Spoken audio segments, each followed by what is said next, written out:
You trying to fool? I can see right through you. Shen Yan, with an astute perception, revealed her ruse, even without heightened insight. He could tell Xia Yanchun was feigning sleep. The distinction between pretense and genuine slumber was clear upon close observation. He noted how her eyelids fluttered as he drew near, her pupils darting beneath closed lashes. Particularly, he has been rising early these past few days, engaging in no pursuits, merely lying down to observe Xia Yanchun as she sleeps. And it is evident at a glance. What are you saying? What benefit is there in my pretending to be asleep? Xia Yanchun retorted, her indignation palpable.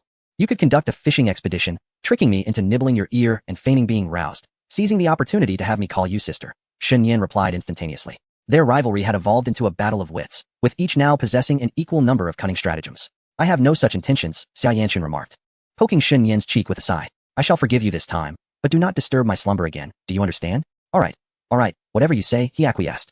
I shall venture out to procure some snacks. Now you can rest easy. It was only then that she noticed Shen Yan was carrying a backpack. As he was about to exit the classroom, Xia Yanchun hastily called after him. What's wrong? He inquired. Come here.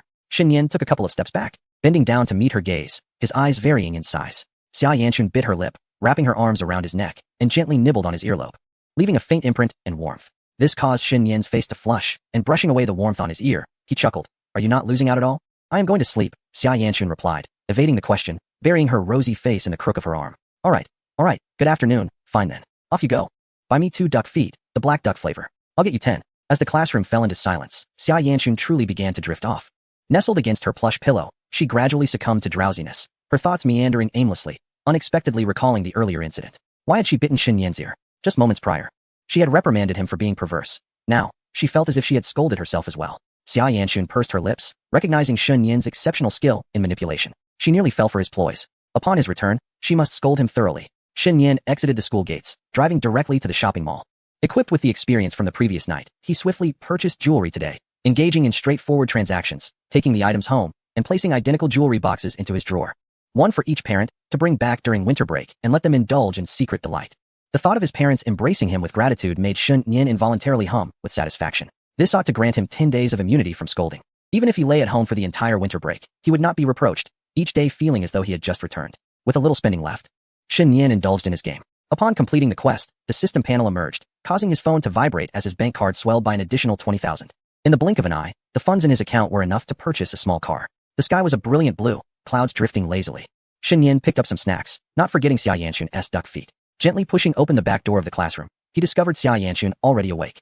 Sitting in a daze, her expression vacant. Upon hearing his movements, she turned her gaze towards him. Why are you awake so early without the bell ringing? I don't know. I'm not very sleepy, Xia Yanchun murmured softly. My hand has gone numb, she added. Let me help you with that. Shen Yan replied earnestly as he leaned closer, leaving Xia Yanchun momentarily questioning if she had misheard earlier.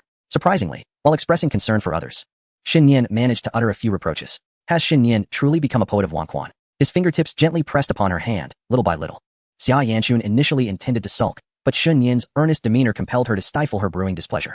Seizing the moment before the bell rang, when no one was likely to enter, she boldly leaned her petite frame against Shen Yan, her weight resting on him. She leaned in closer, and Shen Yan reciprocated. The more affectionate she became, the more intricate Shen Yan's emotions grew, as he adjusted his posture, their foreheads gently touching. Chunbao, no talking in class.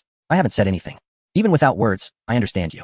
666, has it blossomed? The once flirtatious atmosphere dissipated, and Xia Yanchun's small fist clenched. As the lunch break concluded, they brushed their teeth and washed their faces. Ma Mingfan couldn't be bothered to tidy his hair, some strands sticking up like a wild mane. When one is unperturbed by embarrassment, it ceases to exist. Possessing remarkable willpower, Ma Mingfan was long past caring about the gazes of passers-by. After all, no one seemed to notice him. Several boys failed to observe his unruly hair. It wasn't he as if he had emerged with greasy hair unwashed. This disheveled look, a result of his sleeping position, was commonplace among high school students. In recent days, he had expanded his training methods, immersing himself in various mind-tangling videos online, remaining expressionless while watching the same high-pressure scenarios repeatedly. As he stepped out of the dormitory, many students were still heading out, some to the convenience store, others directly to the classroom. Ma Mingfan went to the convenience store to buy a bottle of water and only noticed Liang Jing following him as he exited. Unsweetened green tea? Quite refined, Liang Jing remarked, glancing at the green tea in his hand and giving him a small thumbs up. Ma Mingfan was taken aback. Upon closer inspection, he thought, oh no, I bought the wrong one. Unsweetened green tea was something even dogs wouldn't drink. He intended to voice this opinion. Yet upon seeing Liang Jing holding an identical bottle, he swallowed his words. As a person of high standards, he would never curse in front of a girl. That was not his style. Typically, he reserved such remarks for behind her back. He had refrained from mentioning that Liang Jing, despite being in full armor, had yet to defeat a single zombie for over 10 minutes. The sword of the great river descends from the heavens, he chuckled, feeling a surge of poetic inspiration. Liang Jing, as her name suggests, was relatively calm, not one to speak much, possessing an almost invisible quality. Had it not been for a chance encounter on the same bus, where they coincidentally played Minecraft together due to unstable internet, Mom Mingfan believed he would have never formed any connection with her throughout high school. In reality, although she was a quiet presence, Liang Jing's impact in the game was anything but minimal. Every weekend, she expressed a desire to play Minecraft together, and after a brief session on Saturday night, when they returned to their saved game on Sunday afternoon, Liang Jing had nearly completed the house that he had left unfinished. When Liang Jing is alone, she indulges in playing games, yet her progress remains stagnant. Despite possessing excellent equipment, she is hesitant to venture into the mines, spending her days merely gathering stones and chopping trees, adorning her home with an array of decorative items. Without him, she feels she will never confront the Ender Dragon. How does she manage to be both carefree and addicted? Noticing his silence, Liang Jing assumes he is indifferent towards her, pursing her lips and choosing to return to the classroom quietly. It is only when he is momentarily distracted that Mom Mingfan comes to his senses, acknowledging her impeccable taste. He offers her a cup of green tea. This beverage is genuinely unpleasant, bitter, and far inferior to Dongfang leaves, or even a 2 yuan packet of enoa. Not to mention a 1 yuan iodized salt drink or a 50-cent sweetened water. Only a true aficionado could tolerate it. Feeling somewhat embarrassed, Liang Jing hesitates. Reluctant to accept a drink from a boy, she decides against it. Mom Mingfan resolves to tear off the outer plastic layer later, pretending it is ordinary green tea to offer to Qindong. Let us go, Liang Jing says. We're running late. We have pre-class reading, and the English teacher will call for recitation. Wait, you haven't prepared, have you? No, I lost my dictation notebook. Mom Mingfan rushes back into the convenience store, leaving Liang Jing in an awkward limbo, unsure whether to wait or move on. It feels strange to linger. Their encounter was incidental, and she fears that not waiting might seem impolite, especially since they had just been chatting. Ultimately, she opts to wait, choosing to risk a slightly awkward impression over the alternative. You're still here? Class is about to start. Mom Mingfan exclaims as he exits the store, surprised. Let us go, Liang Jing replies, turning towards the classroom. Mom Mingfan follows, noticing her swaying ponytail, which falls to her shoulder blades. Suddenly, an image of Shen Yin playfully tugging at Xia Yanchun's ponytail flashes in Mom Mingfan's mind, prompting him to recall Shen Yin's words. Are he and Liang Jing truly familiar? Aside from gaming together, there seems to be little else. Would it be too bold to playfully touch her hair? He worries about the potential repercussions of such an act, fearing he might inadvertently become a laughingstock on social media. Upon returning to the classroom, Mom Mingfan hands the unwrapped green tea to Qindong. Don't say I'm not a good friend. I bought you green tea. What should you call me? Qindong, not a fool, retorts. I'll call you an idiot. Who knows what this is? Look closely, it's unopened. I just tore the outer plastic because it was damaged. I'm merely trying to be kind. Why didn't you mention that sooner? As soon as Qindong sees it is indeed unopened, his demeanor shifts. What should you call me now? Qindong remains silent, focused on opening the bottle. Better to hold back for now. He can call him an idiot after tasting it. This is bitter? Qindong nearly gags. Is it sugar-free? Haha, you've got to be kidding. Qindong officially declares that sugar-free green tea is even more distasteful than sugar-free milk tea. Shen Yin observes them with an amused expression, adopting a paternal demeanor as he distributes a duck foot to each of them. As the bell rings, signaling the beginning of pre-class reading, Yin Yuzhu promptly enters the classroom. Her classmates were called to the front for a spelling exercise, encompassing all units from 3 different grades. Those not selected were to use their own notebooks for practice, which they would submit for review shortly. In the past, Shen Yin would have been utterly terrified by such a task. The vocabulary from the entirety of high school was far too vast to even contemplate summarizing. Fortunately, he had grown unafraid of English through dedicated and focused study. The words had become deeply ingrained in his mind, remaining vivid even after a long hiatus from revision. Shen Yin, Lan Fukai, and 2 more female classmates, the instructor announced. Shen Yin felt a twinge of embarrassment. His friends consistently achieved high scores, so why was he still being called upon? Shouldn't they select those who appeared most anxious instead? The 2 boys chosen were equally proficient in English, seemingly anxious to avoid the embarrassment of penalization for incorrect spelling. Without the presence of 2 bottles of Wangzai milk, this situation would have been quite disheartening. It had been some time since Shen Yin had been summoned to the front for a spelling test, and given the broad range of vocabulary, it was likely they intended to showcase a couple of high achievers as examples. Lan Fukai, sitting next to Shen Yin, caught his eye, and Shen Yin responded with a glance. Lan Fukai quickly averted his gaze. Come on, even with your scores in the 700s. You can't still look down on my English, can you? Have you scored higher than me? Shen Yin thought, feeling a surge of confidence. If Lan Fukai dared to mock him again, he would surely retaliate. Fortunately, Lan Fukai merely glanced and said nothing. During the exercise, as Yin Yuzhu read out the words, Shen Yin promptly wrote them down, finding the task rather effortless. After approximately 30 words, he had made no mistakes at all. Lan Fukai had stumbled on too, but given that he was also a high scorer in English, it was still commendable. Shen Yin recalled how Lan Fukai had made significant progress recently, nearing 600 points in the mock exams, though one could not rule out an extraordinary performance. In any case, he wished him success. Shen Yin navigated the exercise with remarkable ease, having elevated his score from 50 to an impressive 140. Any student aspiring to improve should certainly seek his guidance on study methods. Yin Yuzhu complimented Shen Yin, indulging in the typical high school tendency to show off.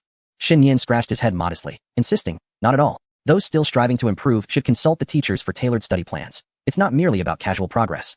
While it was true that students could seek out teachers during evening study sessions for advice, genuine improvement ultimately depended on one's own efforts. Everyone should learn from Shun Yan. Amidst mutual praise, Shun Yan chuckled at the absurdity of it all. What was there to say? The end-of-term honor roll seemed to serve as a free advertisement for Wang's Eye, rallying supporters to dominate the second high school. Chapter 238. More comfortable than some young papers as December drew to a close and New Year's approached, the skies were perpetually overcast, with clouds racing by and the wind howling. Such weather was most conducive for napping in the classroom. However, Shun Yan felt no fatigue. Both his body and mind were in peak condition that morning, yielding the highest efficiency in his studies. Yet, it was evident that the new knowledge available to him at this stage of high school was becoming increasingly scarce. Shun Yan stroked his chin thoughtfully, glancing at a physics exam paper from 20 years ago that he had printed from the internet, intending to practice with it during his free time. To his surprise, he encountered question types he had never seen before. Is this what they call becoming more flavorful with age? I now somewhat comprehend why some individuals, despite having charming young girls, are drawn to mature women. This little vixen possesses such an allure that, without realizing it, I filled the small blank space meant for problem solving with my ink. Engaging with this is more comfortable than with some younger counterparts. By the way, does this belong to the old question types, or the new ones? Although I have never encountered such a question type, it seems that Shun Yan finds it quite manageable, nearly determining his approach after just a glance. New Year's Day is fast approaching. How swiftly time passes. Xia Yanchun stood by the window, drawing the curtains, observing Shun Yan as he worked on his paper. Isn't it good? The sooner the college entrance exam, the better, she remarked. Shun Yan set down his pen, leaning back in his chair with a nonchalant demeanor. How should I put it? No matter how much I study, it feels like I won't progress significantly, yet. Not studying makes me feel guilty, fearing that others might surpass me. Ma Mingfan turned around, eager to join the conversation. Knowing that you guys worry despite scoring so high reassures me. Isn't it normal for people to have such concerns? Xia Yanchun murmured softly. Ma Mingfan nodded in agreement. I don't share such worries. Shun Yan shook his finger, stating, before I reach the top position, I will absolutely not entertain such thoughts. However, I suspect it will come soon. Dream on. You think you can secure the top position? We must place a bet. No bets. Focus on your exam paper.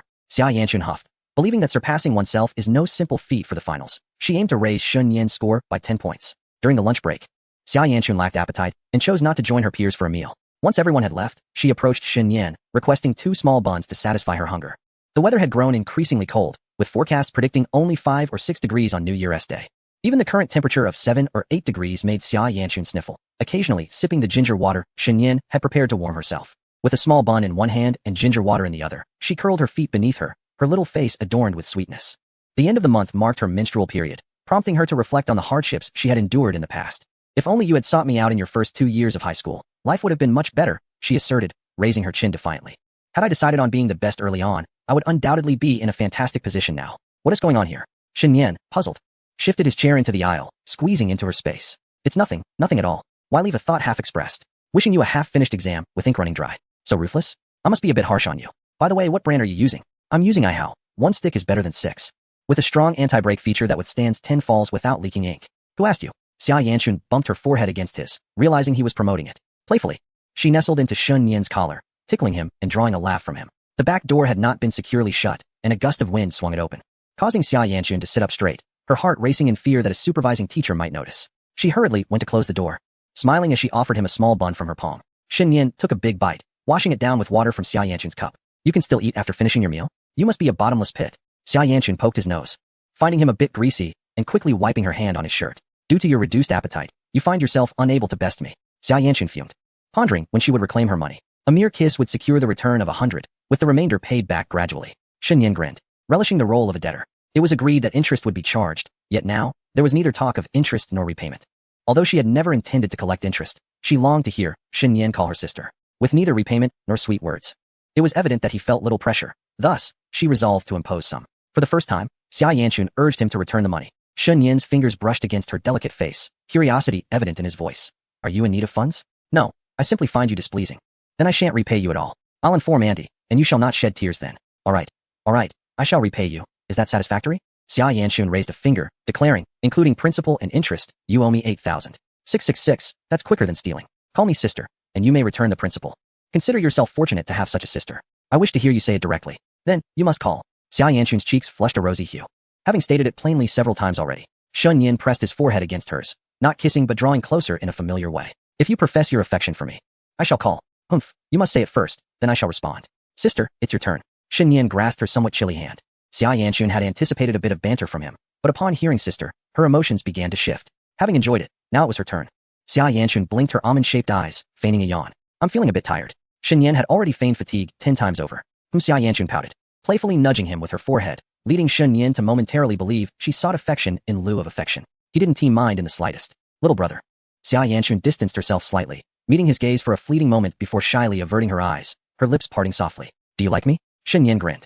Xia Yanchun gently nodded, her hair cascading down to veil her blushing ears. Shen Yan felt a warmth spread across his face. You truly said it out loud. Hello, marriage. Chapter 239. Youthful ignorance of foes hearing the object of one's affection reciprocate those feelings is indeed a cause for joy. Shen Yan twirled Xia Yanchun's hair, pinching her cheek. In the classroom, he could do little beyond teasing her, relishing the sight of her cheeks blooming with color, which brought him immense delight. He was thoroughly pleased at that moment. Now that you've heard it, sleep. EW, such a disgusting description. What is disgusting? Then, I find it quite pleasant. Even more so. Xia Yanchun adjusted her slightly disheveled collar, turning around to properly arrange her small pillow, as if nothing had occurred. She wished to cease discussing this with Shen Yan. Despite the frigid weather, she felt a thin sheen of sweat forming at her collar. This was entirely Shen Yan's fault. Shen Yan sat beside her, occasionally playfully poking or pinching her, yet she could not be bothered to respond. It was time for slumber. As her mood settled and drowsiness overtook her mind, Xia Yanchun lay languidly on the table, her delicate brows completely relaxed. Shen Yan observed her with growing satisfaction, reflecting on the youthful ignorance of true rivals, mistaking them for mere punching bags. Despite their youthful skirmishes, they found themselves united.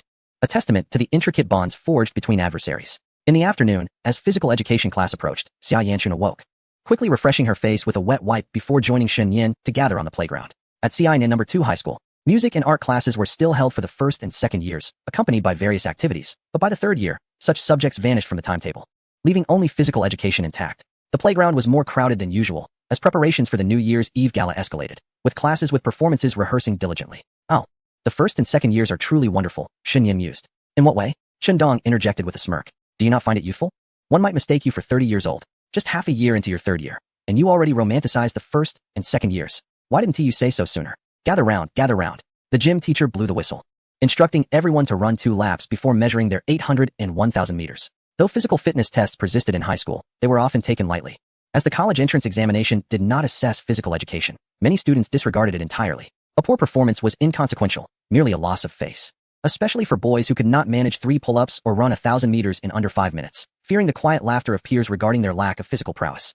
The thought of gasping for breath at the finish line while being watched by numerous girls was daunting for those with thin skin. Teacher, my mom asked me last week to take the fish from the fridge to thaw, but I haven't done it yet. May I have an excuse?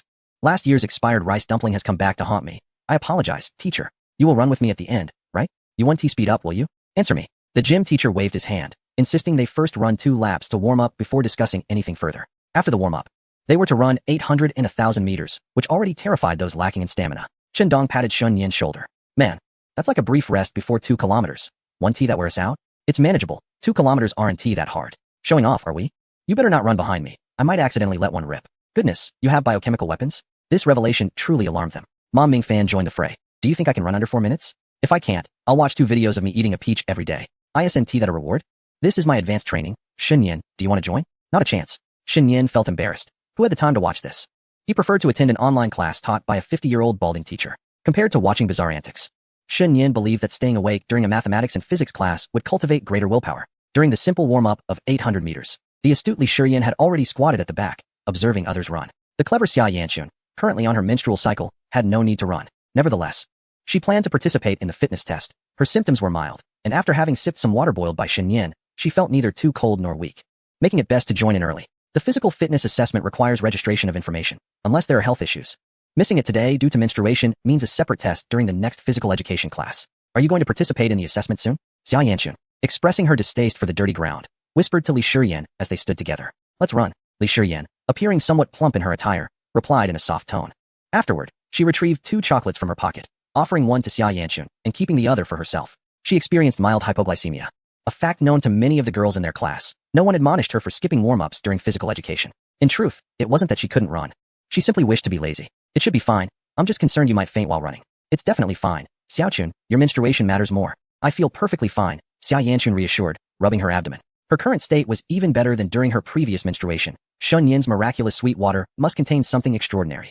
Could it truly be a remedy? To Shen Yan, running 2 kilometers felt as effortless as drinking water, though inhaling the frigid air during winter was quite uncomfortable.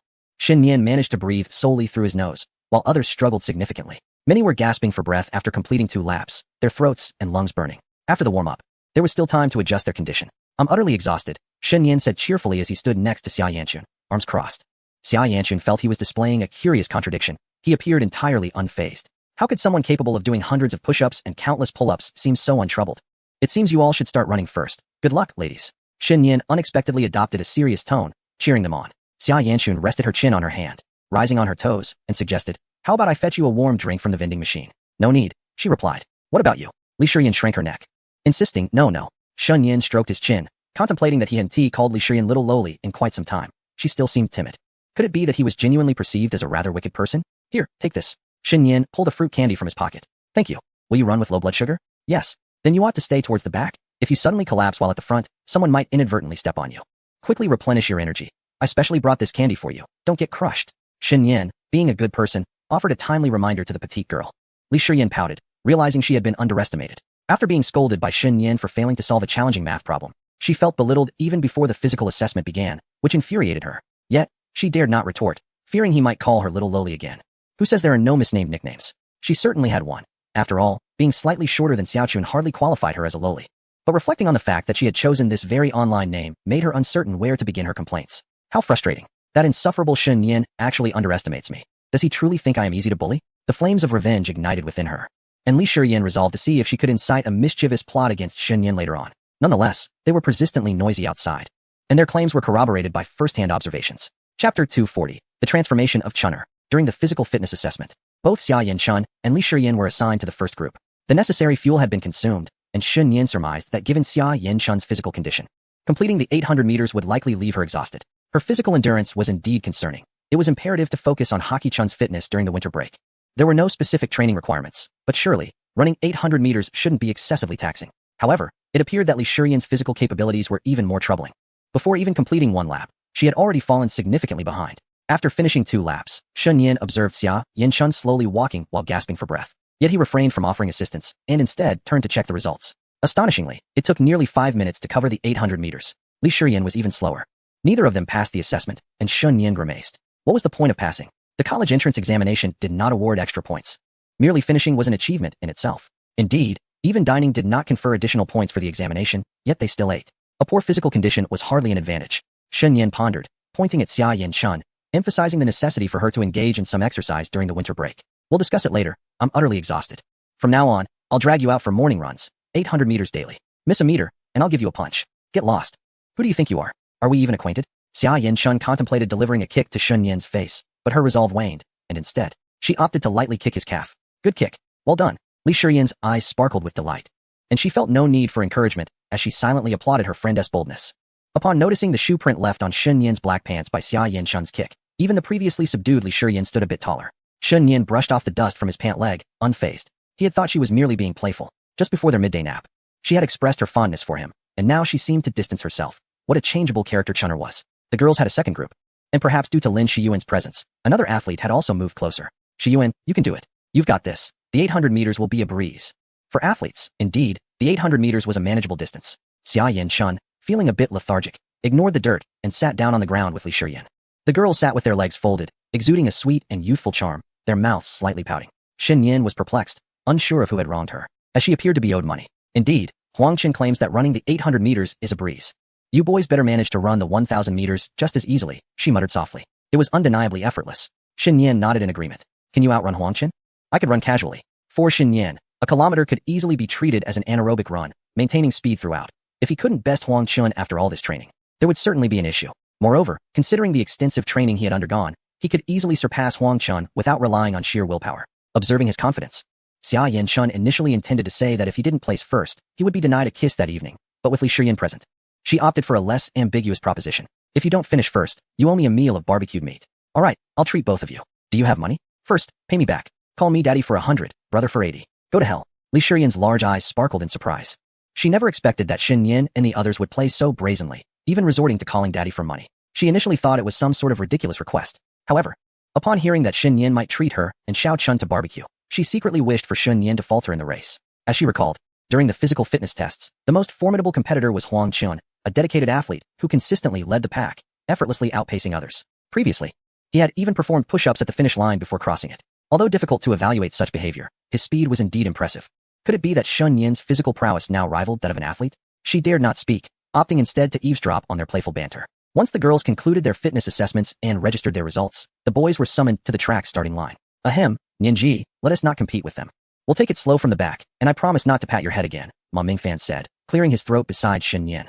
I've forgotten what you meant by patting my head. Am I really the kind of petty person who harbors resentment over being patted on the head for half an hour during the sports meet? Shen Yan replied, bemused. You remember better than I do. Haha, forget it. Let's just jog leisurely, like we did in the first and second years. Do you recall our past escapades? In the past, Shen Yan had not favored physical exercise and had a rather poor fitness level. He was indifferent to results and usually lagged behind with Ma Mingfan, sharing the company of one another. Being last alone was quite embarrassing. But being last together made them a comedic duo. They could have leisurely chatted while walking, but Xiao Chun was eager to see him finish first, which made things awkward. Take your pass with you and go for that first place, buddy. Shen Yan paused. Are you afraid of embarrassment? Treat this as a test of willpower. When you no longer feel self-conscious under others' gazes, it will signify your mastery over your own confidence. Ma Mingfan was struck with realization. If he could endure the judgment of others with his messy hair, why should he fear running last? Moreover, striving for a good performance in the fitness tests also reflected strength of will. Despite lacking physical prowess, determination would lead him through. With newfound resolve, Ma Mingfan decided to aim for a commendable result. Suddenly, a sound of a soft thud reached Shen Yan's ears. Oh dear, 1,000 meters will be a breeze. He had no desire to engage with Huang Chun, who had just smirked in disdain after noticing Shen Yan's earlier boast of aiming for first place. Initially, he thought Huang Chun merely glanced back, but it seemed he intended to mock the audacity of Shen Yan's words. Their rapport had never been strong. And now it felt more strained than ever, reminiscent of someone who would post on social media. Thanks, coach. See you at the peak. Let us crush your boyfriend. With the blow of the whistle, a throng of competitors surged forward. Shen Yan was determined to take the lead, feeling no need to pretend as he surged ahead, creating a considerable distance from the others. Huang Chun, struggling behind, could barely feel the wind at his back. How on earth can Shen Yan run so swiftly? At this rate, I'll have no strength left, Li Shiyan murmured as she leaned against Xia Yanchun. Xia Yanchun remained silent, idly toying with Li Shiyan's fingers. She was indifferent to whether Shen Yan secured first place. Her comment about wanting him to win was merely a playful jab, whether he triumphed or not. She had nothing to lose. After all, she had unwavering confidence in Shen Yan's physical prowess. He was capable of carrying his own 100-pound weight around the community. A small bite of her lip indicated her thoughts. Should he indeed clinch the top spot, she might begrudgingly reward him with a little something. As the race progressed, it was clear that those who sprinted ahead in the initial stages typically ended up in 4th or 5th place. True masters preferred to linger behind, allowing their competitors to break the wind for them, only to accelerate once their rivals began to tire. Huang Chun was well aware of this. It was common for athletes to start slow and then steadily surge to the front after a lap. With Shen Yan leading, Huang Chun remained unfazed, anticipating Shen Yan's dwindling stamina. Showboating up front, I get it, he thought. After a lap, noticing Shen Yan's slight deceleration, he decided it was time to exert himself. After all, athletics was the domain of the sports student. Did you really think that was why I was in this field? Overtaking Shen Yan should be a piece of cake. As Huang Chun quickened his pace, nearing Shen Yan, he was surprised to see Shen Yan pull ahead once more. How can he accelerate again? Huang Chun thought, bewildered. As he began to push himself further, Shen Yan matched his speed, maintaining his lead. Shen Yan felt a twinge of embarrassment, questioning why Huang Chun was so intent on competing. Was it truly shameful for an athlete to lose to a student of academics? Couldn't he feign a lack of seriousness? It was evident to everyone that Huang Chun was giving it his all, and Shen Yan had yet to be surpassed. In fact, Shen Yan even had the leisure to glance back at Huang Chun, contemplating that if he truly wished to avoid theatrics, he could complete the kilometer without breaking a sweat. Huang Chun attempted to overtake him once more, but Shen Yan merely picked up the pace, casting a sidelong glance to see Huang Chun's increasingly disgruntled expression. Yet, this was of no concern to Shen Yan, after all. One could hardly impede his quest for first place. The kilometer was completed in a flash, and as Shen Yan crossed the finish line, he feigned a dramatic display of exhaustion. Oh, I'm utterly spent. Chen Dong arrived to join in the banter, leaning against Shen Yan and playfully delivering a couple of slaps to his back. You're so heavy, he exclaimed, feeling overwhelmed. I came to check your results, not to support you. Could you please give me some space? I'm exhausted, Shen Yan replied. Even if you don't want to help, you still have to. How can you be so tired after sprinting so fast? Ma Mingfan hasn't he finished yet? Chen Dong retorted. Well, I have my own compelling reasons and motivation to secure first place, Shen Yan countered, eliciting a shiver from Chen Dong, who understands the struggles of physical education. A guy like you leaning on me is crossing a line. Just because two girls leaning together looks cute, doesn't mean two guys can do the same without raising eyebrows. Eventually, Shen Yan tired of the charade and slipped away to check his time.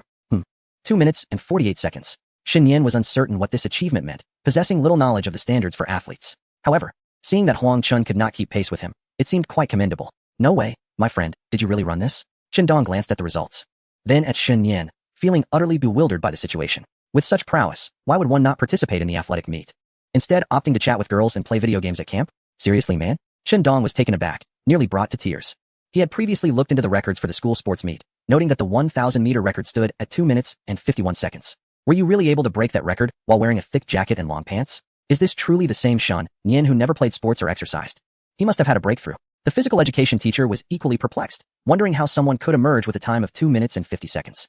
There was no one among the athletic students who could match this feat 2 minutes and 48 seconds, merely 18 seconds shy of a third-level athlete. If this were an untrained score, with some practice, who knows what could be achieved? Shen Nian squeezed into glance at Ma Mingfan's results, who managed just over 4 minutes, an achievement worthy of congratulations. Ma Mingfan, however, felt somewhat spent, struggling to recover after the 1,000-meter run, clearly in distress.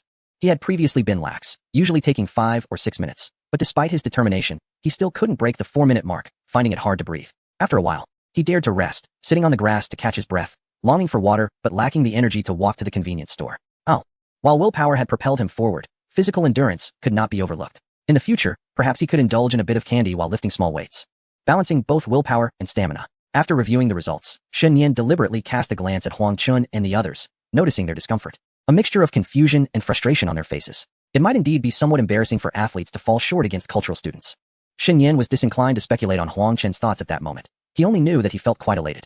Had Huang Chen secured first place, perhaps he would have shared the same sentiments. No matter, Shen Nian had already appropriated their joy for himself. With another round of physical tests for the boys, Shen Nian made his way directly to the girls' side. Guess how fast I ran? He unabashedly plopped down beside Xia Yanchun. 3 minutes? Xia Yanchun responded skeptically.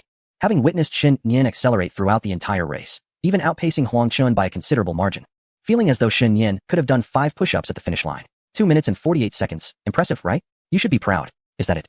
No other rewards? What are you rambling about? Should I treat you to some stinky socks?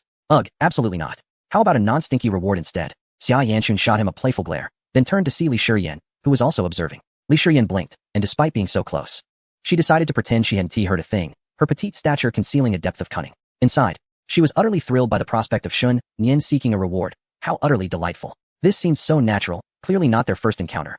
Shen Nian and the mysterious figure often engaged in such banter. What might the reward be for solitude in private? The mind wanders. And within the less innocent thoughts of Li Shiyan, a myriad of images unfolds, causing her delicate face to blush with a faint hue of pink at merely the thought. She feels elated. Shen Nian and the enigmatic duo of Xiong Er and Guang Tuchang are far more enjoyable to indulge in.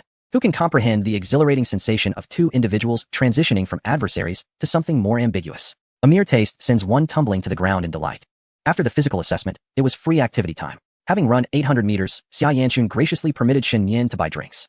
As she too felt a desire for refreshment, Li Shiyan wished to ask Shen Nian to bring her a bottle, but was uncertain how to approach him.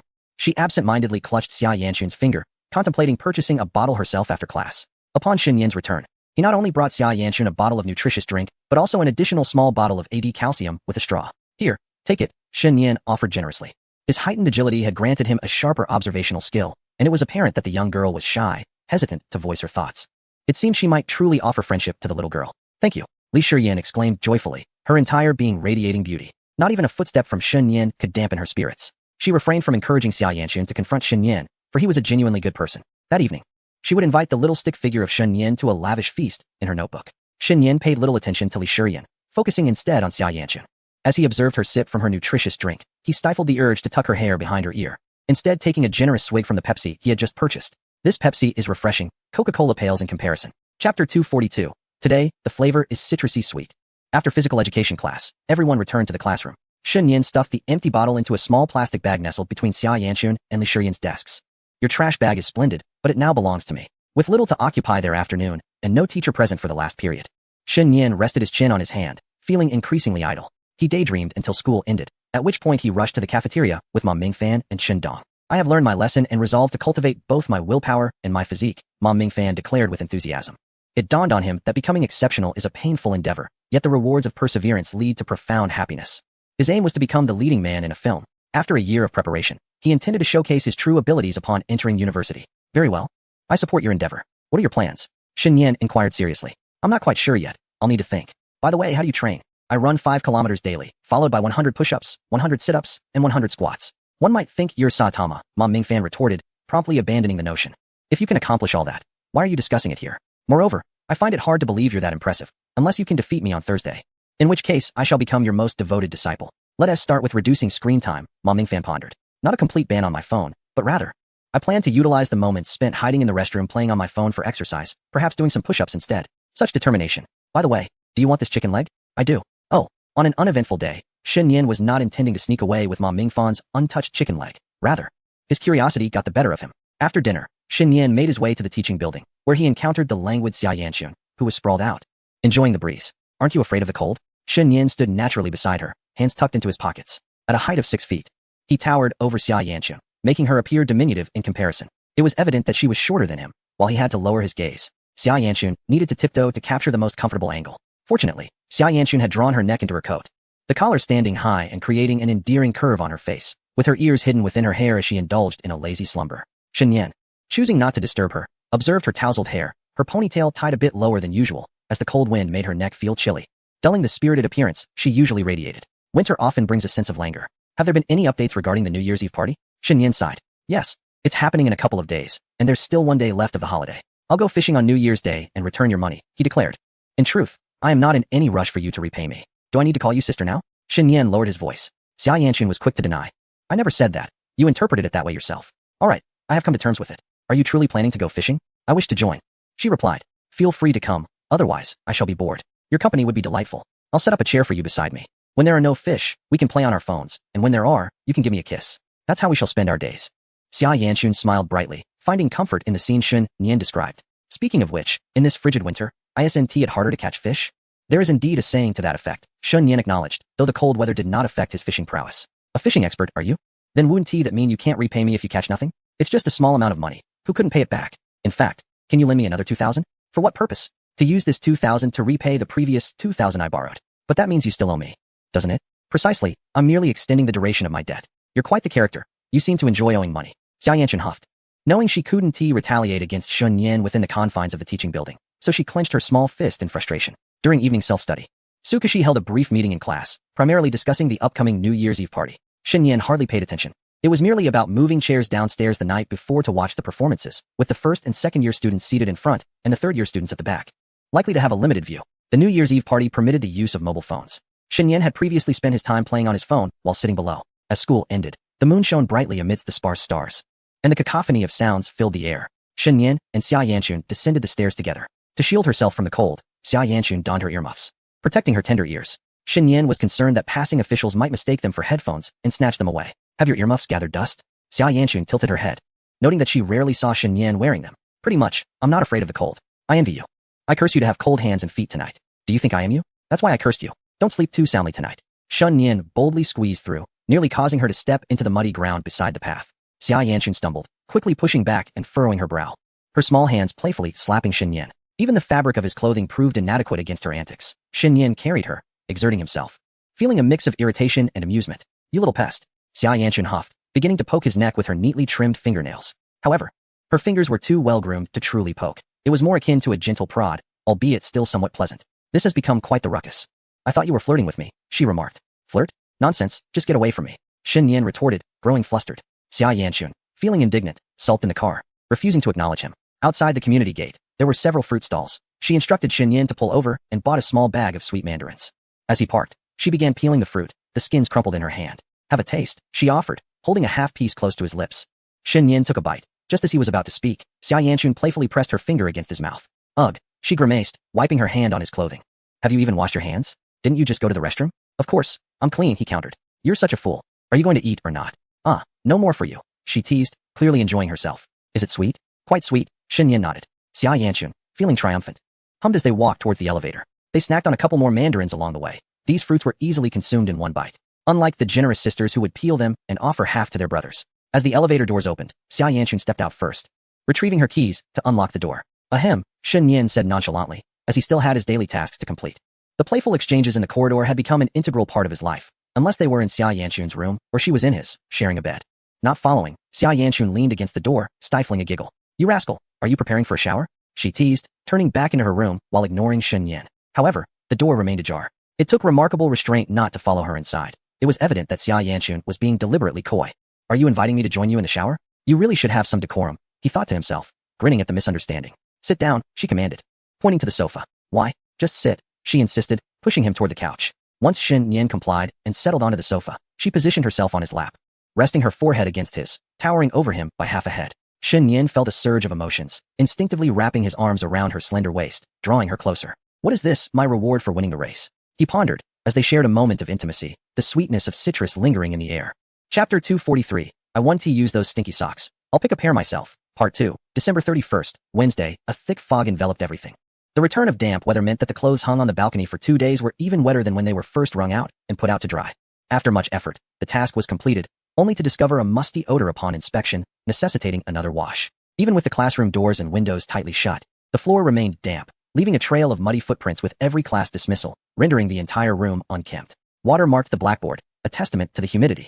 In truth, the return of the damp weather can be beneficial for the skin, providing much-needed moisture. Such a delightful phenomenon should not be exclusive to the southern regions. Shen Yin suggested that individuals from the northern parts of the nation take this opportunity to travel south and experience the unique charm of the damp season alongside the southerners. This evening marks the New Year's Eve celebration, followed by the New Year tomorrow, and then a weekend break, with Sunday adjusted to Friday, allowing for a delightful 3-day holiday. For students, this is a joyous occasion, as they typically enjoy only 1 day off a week, but now they are granted an extra day, showcasing the generosity of the school during the holiday period. Shen Yin announced that during these days of celebration, the principal's horse would not need to fly. Ma Mingfan and Shen Dong were both dozing at the desk, while Shen Yin, resting on the table, found himself lost in thought. Observing the drowsy Xia Yanchun next to him, she appeared to have had a restless night, her head bobbing like a fishing bobber. As the holiday approached, class leaders seemed to neglect their duties. Sukashi had recently become a rare sight, no longer rounding up students for reprimands. Time flew, and the college entrance examination loomed just 6 months away. Xia Yanchun, seeking to remain alert, tapped her face and straightened her posture, noticing Shen Yin's gaze and returning it. Their eyes met once more. Shen Yin blinked and tossed a small eraser at her. Xia Yanchun stifled a sound of protest, wary of the teacher's presence. Shen Yin then threw another piece, though it was actually 2, or perhaps 3. Xia Yanchun, feeling exasperated, noted Shen Yin's name in her little notebook. Although merely recording a name would not compel Su Kashi to confront Shen Yin, doing nothing would leave her feeling unsatisfied. Unlikely Shi Yin. She was not someone Shen Yin could easily dismiss, and she resolved to confront him later when no one was around. The lesson was devoid of fresh content. The teacher focused solely on problem types, typically covering all varieties in a comprehensive review. Understanding this extensive material relied heavily on personal effort, yet fortunately, Shen Yin had already studied thoroughly on his own. Otherwise, he would have felt too intimidated to gaze at Xia Yanchun in her days. The review was monotonous. Even Shen Yin, who usually fought off drowsiness, found himself yearning for a brief respite. As the bell rang signaling the end of class, Shen Yin promptly headed to the restroom, drying his damp hands on Ma Mingfan's shirt, trying to shake off the lethargy. Damn it, my mother is in good health. Ma Mingfan retorted with a mix of anger and humor, secretly wishing to wash his hands too, but feeling constrained by his position. How dare you talk tough? Shen Yin pulled 2 candies from his bag and hurled them at Ma Mingfan's back. Ma Mingfan, surprised, asked, "Is this a good thing? Do you like my candies? Since you have received them, what more is there to say? You can keep the coat." Shen Dong, awakening at the commotion, perked up at the sight of the candies and immediately turned around. "What about mine? Yours is at the shop. Just give the vendor 50 cents and you can grab a pack for free." Hockey year, your actions compel me to consider creating an I-year TV. Xia Yanchun's lips twitched, feeling that none of the boys were quite normal. Although she was reluctant to generalize, she believed that this sentiment aptly described Class 11. During lunch break, Xia Yanchun unusually went to the cafeteria right after school. However, instead of rushing, they meandered down, discovering the method to join the longest line. By the time they had queued, Shen Yin had already returned his empty tray to the recycling area. Had he not chanced upon a few familiar girls, he would have been unaware of their arrival. Alas, at such a pace, they would miss out on the school's 4-yuan 5-spice chicken leg. Shen Yin had to fill his stomach with the chicken leg daily. Its exquisite taste only amplified his cravings, transforming him into a fervent admirer of the delectable dish. He had vented his frustrations at the school's convenience store, the teaching building, and the cafeteria, but never directed his ire at the 4-yuan chicken leg. By 12:30, Xia Yanchun had returned to the classroom, having had her fill. Typically, only a handful of students lingered in the classroom until late before heading to the cafeteria. Today, however, she and Shen Yin were the only ones left. "Why are you here so early today?" asked Shen Yin. "Everyone went down together since Yin Zhao was hungry. Did you manage to get a chicken leg?" "No," Xia Yanchun pouted. She had heard that the cafeteria's chicken legs were quite delectable, yet she had never tasted one. She had tried the chicken cutlet, but it was merely average. Shen Yin, on the other hand, indulged in them daily. "Next time, pack one for me in a plastic bag to try." "No need for a plastic bag. I'll just fill my stomach and share it with you." "Get lost." With many students passing through the hallway, Shen Yin, feeling shy, returned to his seat, engaging in playful banter with Xia Yanchun. She mumbled, not wanting to argue further, and pulled out a program schedule for the New Year's Eve party from her drawer. Tonight's celebration starts at 7 o'clock, and with the teachers included, there are nearly 40 performances. It'll probably go on until 10. "I want to go home this afternoon to take a shower. Can you accompany me?" "Sure. Let us go." "What?" "I meant this afternoon. A nap counts as afternoon, doesn't it? Better to just sleep at home." "I meant after school." "I know. Just teasing you. I'll hit you." Xia Yanchun almost delivered a flying kick. Maintaining decorum, she ultimately opted to lightly strike Shen Yin's head with a book. The sound was quite resounding. It was a pleasing thud. Shen Yin made no attempt to resist, allowing her to playfully hit him, finding a strange comfort in it. Seeing his lack of reaction, Xia Yanchun grew annoyed and gave him another tap, perhaps due to the angle. The final hit transitioned from a crisp sound to a dull thud, prompting a muffled response from Shen Yin. Accidentally, she struck him with the spine of the book, and Xia Yanchun quickly realized, gently rubbing his head. Does it hurt? Excruciatingly, but it'll only get better if I look at my legs. So it doesn't hurt then? Hey, it actually stings a bit. Otherwise, I would knock you back to sea. Shen Yan clicked his tongue. He wasn't lying. The spine was indeed the hardest part, akin to a sharp brick, inflicting a significant impact. And now, does it still hurt? It is often said that one must observe the legs to attain healing. I shall return and find some images for you. There are plenty on Zaihangshu. Why should I not seek out my own images? I prefer to view yours. The images I find are also mine. If you feel oppressed, take a leave and return home, rather than prattling on here. How infuriating, such a fierce aggression. Why has Haki-chan exceeded the standard? Has Earth OL neglected to issue an announcement regarding the adjustments to Haki-chan? How can one play so dominantly? Although verbally denying the pain, Xia Yanchun's hand has yet to leave Shen Yan's head, gently massaging him. This tender touch has brought comfort to Shen Yan. The act of being patted on the head is truly delightful. One blushes when a boy does it, and one blushes too when a girl does. You cannot deny it makes you blush. Surely, the pain must have subsided now. If it persists, you must be feigning it. You have silenced all arguments. No pain. No pain. Then I shall continue to strike you. Can we not strike someone else? For instance, Shen Yan gestured behind him. And he could hardly imagine how pleasurable it would be to have someone massage his back at school. That is not allowed. In the end, Xia Yanchun gently tapped his forehead, advising him to refrain from such misguided thoughts, and then returned to her seat. For a moment, everyone settled down. At 12:50, the bell rang. Since there was no torch at Li Shiyan's seat, Shen Yan refreshed himself. He merely wished to sit closer to Chun Bao. In truth, I wasn't particularly inclined to attend this afternoon. Shall we take the afternoon off? After all, there are only 3 classes. Xia Yanchun fell silent for a moment, feeling inexplicably stirred. Indeed, there are only 3 classes left, and she could easily forego listening to the teacher's review. The teacher's pace has yet to match her own. She has already begun her second round of review, while the teacher is barely halfway through the first. A delightful afternoon nap at home, followed by a refreshing shower, and donning a lovely outfit to join Shen Yan at the New Year's Eve party. But that would require taking leave. Are you suggesting we skip class? How thrilling. I never would have imagined such a contrast in Haki-chan. Xia Yanchun, however, would not be intimidated. Her little finger poked Shen Yan. You are not lacking either. Shen Yan, you engage so well with numerous girls at school, sharing such joy, yet behind the scenes, you are my little sycophant. Speak clearly about just how you flatter me. Xia Yanchun pressed down a finger.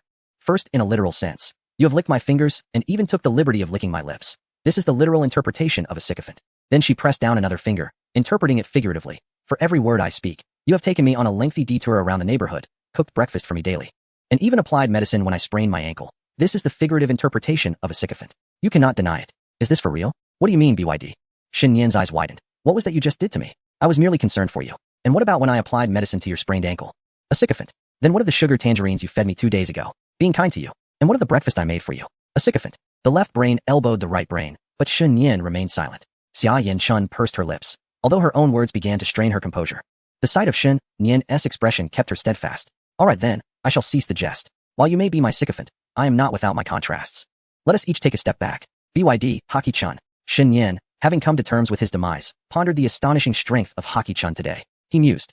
Is this the resonance of the voice bug? His expression was peculiar as he tentatively inquired, Chun Bao? Haki-yan, I am truly at a loss. 10 minutes later, Xia Yanchun, undeterred, slung her little backpack over her shoulder and exited the school alongside Shen Yan. With a playful hum, she immediately sent a leave request to Su Kashi and her parents, reminding Shen Yan that they must request leave again at 2:30. Otherwise, it would be quite the coincidence to request leave together. I wonder what the homeroom teacher would think. By midday, the morning fog had almost completely dissipated. Upon waking, it had been a blanket of white mist.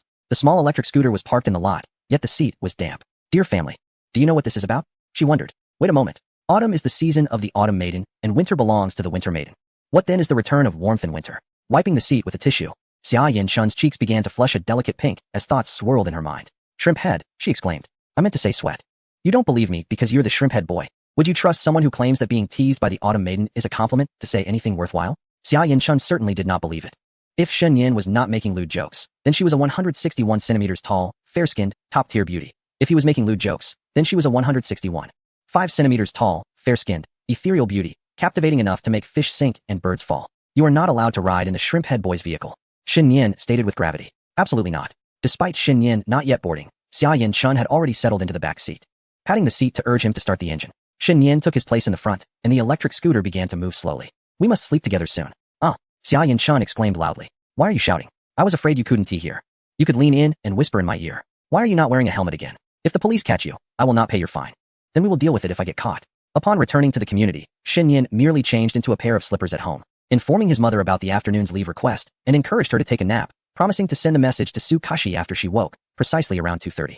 The hall was empty. Shen Yan poured himself a bottle of milk and slipped into Xia Yanchun's room, where where he found her folding clothes.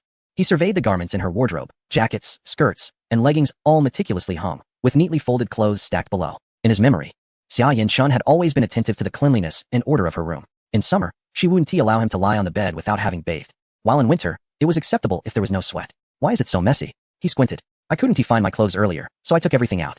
Are you planning to wear something nice tonight? Yes, I want to take a few photos with Shi Yan. You should come and take them. Is there a fee for being the photographer? Xin Yan, with only experience in capturing images, had zero expertise in photography. Whenever he went out with others, he would have them take beautiful pictures and then share them in the family group chat, pretending they were his own. And you expect payment? How about a pair of worn socks? Does your feet emit an unpleasant odor, perpetually accompanied by foul socks? Xia Yanchun resolved to refrain from uttering such remarks as stuffing your stinky socks into your mouth. This sparked an idea in Shun Yan's mind, as they engaged in this adversarial game of wits. With a grin, Shun Yan declared that he would forego the foul socks and select a pair for himself. Socks, unlike other garments, were seldom arranged with such meticulousness. A jumble of a few pairs lay haphazardly, delicate, adorned with lace, and in an array of charming designs. With a size 30 foot, the socks appeared even smaller. Uncharacteristically, Xin Yan found some of the socks particularly endearing. Hey, seeing that he seemed serious, Xia Yanchun lost her composure. Chapter 244. The best socks under heaven. The socks lay nestled in a small basket beneath the clothes, while Shun Yin disregarded Xia Yanchun's murmurs and began sifting through them, selecting with a certain flair. Xia Yanchun, visibly annoyed, wondered what kind of pervert would shamelessly appropriate a girl's socks and what purpose he intended to serve with them. This pair feels rather nice and oddly adorable, Shun Yin remarked, lifting a light blue thin sock that possessed a texture reminiscent of stockings, although slightly thicker than sheer stockings. The socks were still translucent enough to reveal the toes when worn. The top boasted a delicate wavy lace trim. I wonder, does this thing not pinch the foot? Shun Yin pondered, oblivious to the fact that sometimes girls would rather sacrifice convenience for aesthetics, much like nail art, or these socks that remained entirely unseen by others. Xia Yanchun, thoroughly ignored, became exasperated and leaped onto Shun Yin's back, wrapping her legs around him like a sloth. Her small hands clasped at his chest, producing a sound akin to a small creature gnashing its teeth. Xin Yin felt that should he continue to toy with her socks, Xia Yanchun might very well descend into a fit of madness. Weren't you going to gift me socks? Why are you displeased with my selection? Get lost. Xia Yanchun clung tightly to him, and upon returning home, she had removed only 2 layers of clothing, leaving on a thicker mid-layer. She pressed the softest part of her body against him without a hint of fear. Truth be told, Shun Yin could still feel it, but he deemed it impolite to voice such thoughts. Being a man of few words, he chose to remain taciturn in this moment. I, Shun Yin, am not one for eloquence. Be careful not to fall. Come on, get up. Shun Yin set her socks aside, for he had yet to reach the point of desperation that warranted the need for a pair of socks. It was merely a jest. Not happening. Xia Yanchun had already settled on him, her head nestled close to his ear, her voice muffled. Not only did she refuse to budge, but she also playfully nibbled on his earlobe, her warm breath tickling his neck. With a deft motion, Shun Yin lifted her by the hips, rising effortlessly to his feet and walking towards the bed to set her down. His daily practice of squats had not been in vain. He never anticipated such strength would come into play. Before his training, he could not have guaranteed that he could rise steadily from a squat while carrying 100-pound Xia Yanchun. Even upon reaching the bed, Xia Yanchun remained firmly attached to him, refusing to let go. Enough of this mischief. If you don't get down, I won't hold back. What is wrong with carrying me? How about this? I'll carry you for a while, and then you must carry me too. Are you trying to crush me? I lack the strength to bear your weight. I've always been like this since childhood. Who told you to grow so heavy? I may be taller, but this height and weight are perfectly normal, alright? Nonetheless, it's still heavy. I simply cannot carry you. It's just right. When I was stronger as a child, I carried you, and now that you are stronger, you should carry me. Don't even think about getting down. With that, Shun Yin adjusted his hold, supporting the petite figure of Xia Yanchun as he carried her down the corridor. It was only when he pressed the elevator button that Xia Yanchun playfully tugged at his hair. Where are you taking me? To the downstairs garbage bin, he quipped. Quickly, turned back. The tugging on his hair was painful, compelling Shun Yin to retrace his steps. At this point, Xia Yanchun finally relented and climbed down from his back, instinctively curling up on the bed, her hair disheveled. Her clothing was still not properly arranged. And without uttering a word, Xia Yanchun got off the bed again, squatting in front of the wardrobe to fold her garments. Shun Yin did not assist her. Instead, he opened another cabinet, discovering a small compartment filled with neatly hung little outfits. He had never bothered to look at them when they were on the balcony, but seeing them in the wardrobe evoked a peculiar thrill, especially in the presence of another person. With a swift motion, Xia Yanchun shut the cabinet without a word and continued folding her clothes. Ahem, I'm feeling a bit sleepy. I'll just lie down for a moment. He changed his pants, realizing that after wearing them all day, he shouldn't lounge on her bed without a fresh pair. Are you really that particular about cleanliness? Not particularly, but you have to change anyway. Having witnessed boys emerging from the restroom with damp hands carelessly wiping them on their clothes or others, Xia Yanchun was decidedly averse to Shun Yin lying on her bed without changing first. She could tolerate him in shorts, but this was simply unacceptable. Surely, one day he would emerge from the restroom and dry his hands properly before considering lying on her bed without a change of clothes. Whether it was being finicky or just hygienic, she genuinely disliked it. Change already. I'm done arguing with you. Shun Yin dashed back to change into a pair of knee-length shorts, seeking comfort for a peaceful rest. He was slightly apprehensive that Xia Yin-chun might coax him back only to lock the door behind him, but thankfully, she wasn't that cruel. Oh dear, how wonderfully kind you are, Chu Bao. Now, he could lie on Xia Yin-chun's bed with a clear conscience, feeling elated as he spun around in delight. Before long, the sheets became disheveled, and the plush toys that had once been neatly arranged against the wall were now scattered about. Xia Yin-chun ignored him, standing up with a pained expression, her hands on her waist, clearly uncomfortable. Haha, see? You should have joined me for the workout instead of refusing. Now you understand your folly. Help me with a massage, Xia Yin-chun declared, dropping the pretense. Am I to be your servant now? Shen Yan retorted, feeling indignant. Isn't it the duty of a younger brother to assist his older sister? Xia Yin-chun's eyes sparkled with mischief as she climbed onto the bed, hugging a plush toy, before flopping down, her delicate feet kicking playfully. Hurry up, just 10 minutes will suffice. Speechless and feeling overwhelmed, he thought to himself. I've been bullied, I'll hang this up. With a playful huff, Xia Yin-chun turned towards him, her face beaming with joy. What are you mumbling about? Quickly, help your sister with a massage. Seeing her so joyful, Shen Yan found himself at a loss for words, letting out a deep sigh as his large hand found its way to Xia Yanchun's back. He pressed down firmly with his thumb, causing her to flinch slightly, her breaths coming in soft gasps, yet she could not quite articulate the discomfort as anything pleasant. If a laborer were to massage her muscles, it would undoubtedly be enjoyable. But Xia Yanchun rarely engaged her muscles, and her naturally soft disposition rendered this muscle-relaxing massage less than refreshing. How do you like my fingers? He teased, his tone playful. It hurts a little, she replied, but that's how massages are. I know, she added after a moment's thought. Let's try something more enjoyable. Just scratch my back, and if it feels good, I might just drift off to sleep. Quite the connoisseur of comfort, aren't we? Absolutely. Then you should lift up a bit. It's easier to reach if your shirt is raised. All right. Xia Yanchun willingly lifted her shirt, revealing a thin undershirt beneath, making the scratching more pleasant. Shun Yin's fingers danced across her back, the gentle scratching providing a soothing sensation regardless of whether it was actually itchy. Propping his chin on his hand, Shen Yin watched her gradually succumb to comfort, her breaths deepening as she leaned into the softness of the moment. Unable to resist, he paused to pinch her delicate face gently. Hey, she murmured, expressing her discontent. Reluctantly, Shun Yin resumed his scratching, moving down her spine, eliciting a languid response from Xia Yanchun, her feet settling into a relaxed position. A bit higher, she instructed. This, just a touch to the right. Xia Yanchun squinted her eyes, feeling herself drift back into nostalgia. You used to do this for me too. It was wonderful. Would I dare not help you? I would face the consequences otherwise. In the past, you merely frightened me, she jested. Are you attempting to redeem your past transgressions? He laughed. Let us not dwell on that. We're merely returning to better times. Indeed, Shen Yin replied, his other hand affectionately stroking her hair. We are improving. She hummed contentedly, as Shen Yin continued to scratch her back, while she playfully tugged at his leg hair. Today marks the last day of the year. Let us agree that you are the best for now. Chapter 245, Nian Bao. Am I truly the best? Today, yes. But what about tomorrow? The first day of the new year? Xia Yanchun continued to tease. We shall see then. Such a tease, Shen Yin remarked, rolling his eyes. Come down a bit. You're acting like a pig, she quipped. Unfazed, Xia Yanchun relished the comfort of his scratching, adoring how he scolded her while still yielding to her whims. The gentle scratching was not laborious like a massage. It merely involved his fingers gliding over her back, requiring little effort, providing enjoyment through the light scraping of nails against skin. In the past, the farm had not been as well staffed. Now, they had workers to assist, whereas before, everything had to be done by hand, often leading to aches and pains. During those times, Shenshi would often call upon Shun Yin to help with massages. In his youth, he was light enough to ride on Shunshi's back, standing without issue. However, as time passed, Shenshi grew wary of allowing him to do so, as Shun Yin's strength had diminished significantly. When I used to help Shenshi with his massages, it was truly exhausting. Each session lasted 30 to 40 minutes, requiring not only my fingertips but also my elbows, kneading and applying pressure, and at times, I had to exert extra force on his shoulders. Now, Shenshi no longer requests my assistance, and it is Xiao Chun's turn. I am contemplating purchasing a massage chair for my father, similar to those found in shopping malls. Although I am uncertain of the price, Shun Yin gently scratches the soft little figure, already calculating in his mind. With a holiday approaching tomorrow, Xiao Chun has expressed her desire to accompany him fishing. He plans to catch 700 or 800 fish, selling them in her presence to demonstrate his ability to earn several hundred in a single day, ensuring that Xiao Chun will vouch for him in the future. Shall I teach you how to fish tomorrow? Shen Yin says lightly, feeling particularly relaxed. Sure, but do you sell all the big fish you catch? She inquires. If you want to eat, I can keep one for cooking, but you'll have to do the cooking, he replies. Let us see first. I'm not sure if we can catch any fish, she responds. Not everyone catches a lot of fish every time. Remember that uncle who didn't catch anything all day? If there are extra fish, selling them at the market would be fine. But keeping one for ourselves to eat is even better. The school cafeteria doesn't serve fish, and the fast food outside isn't very appetizing. I'm even craving sour plum fish, she muses. First, you fry the whole fish until both sides are golden, then add garlic, cooking wine, and water, seasoning it with a couple of sour plums, and cover it to steam until done. It's incredibly delicious. I'll cook the fish for you once we catch some. He promises. This is truly the best in the world. I'm in love with it. She exclaims. I'm just indulging you a little.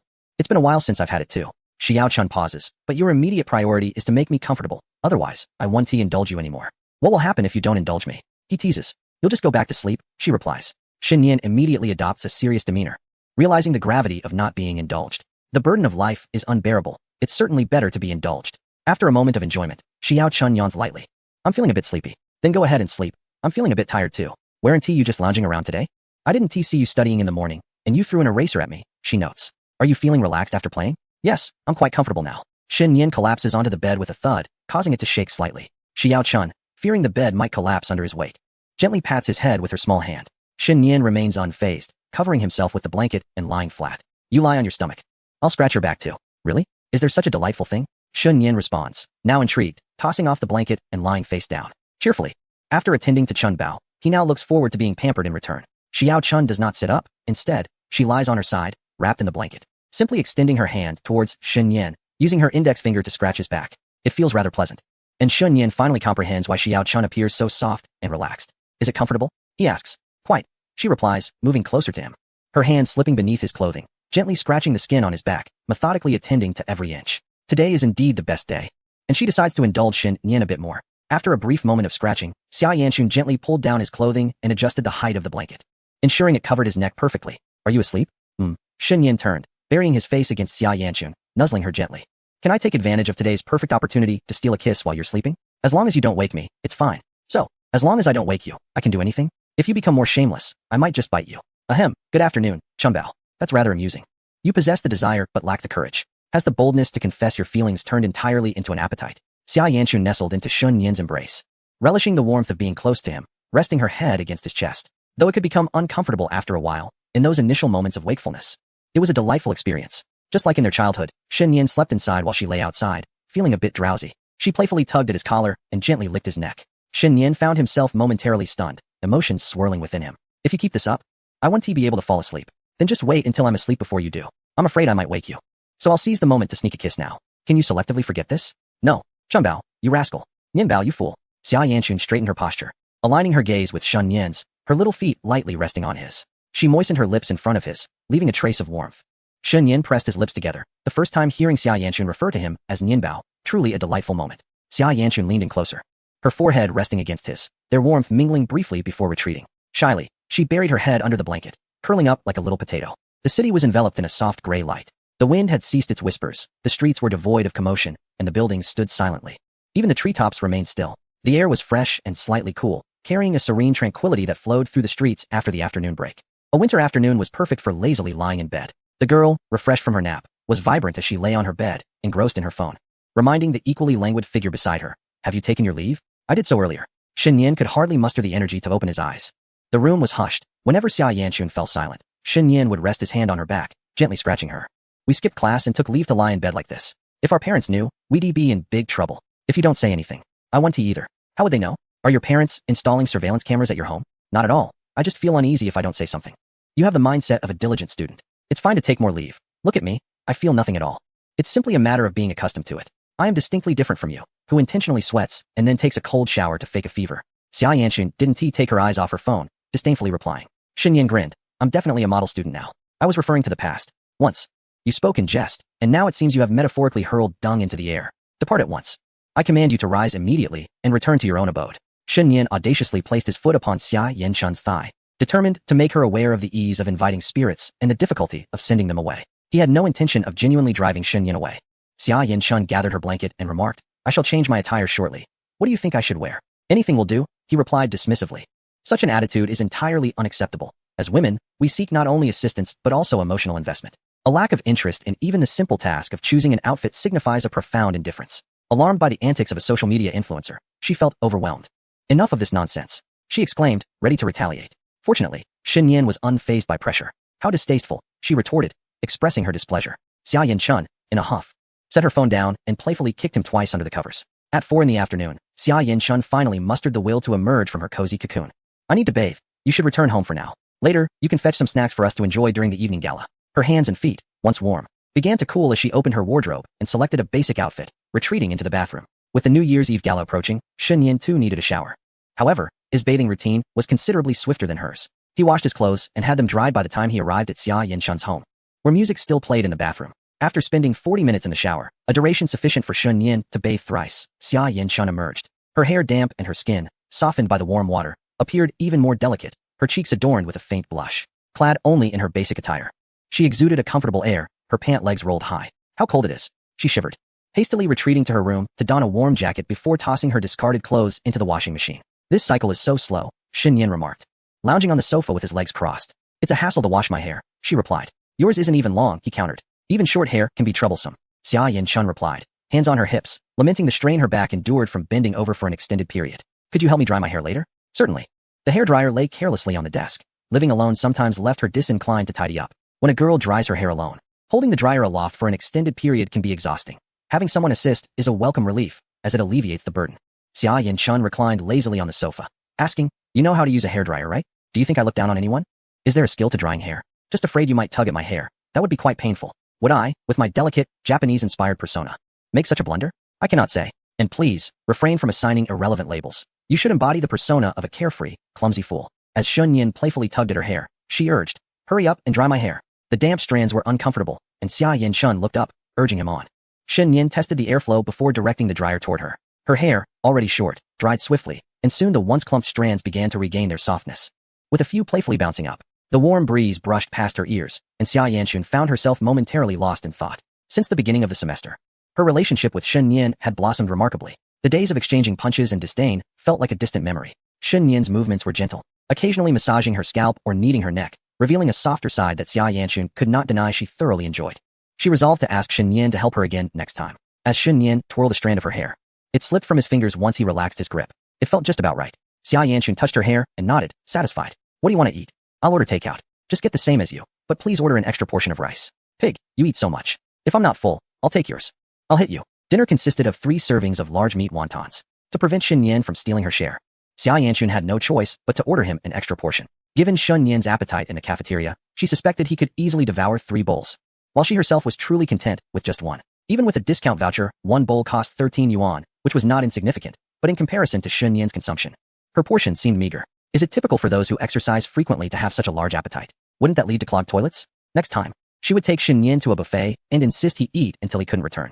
Though Shen Yin did not snatch her food, he finished the soup she left behind, claiming he could still down a 900 milliliters bottle of Pepsi. He burped and reclined on the sofa with his legs crossed. Curious, Xia Yanchun reached out to poke his belly. Can David Dai still eat? Shen Yin clicked his tongue and lifted his shirt slightly, revealing abs. How is that David Dai? Xia Yanchun pulled his shirt back down, her cheeks flushed as she scolded him playfully. Stop showing off your abs. No one cares, okay? Let us go? Aren't we getting ready for school? Wait until I finish drying the clothes. Xia Yanchun stood up to find a clothes rack.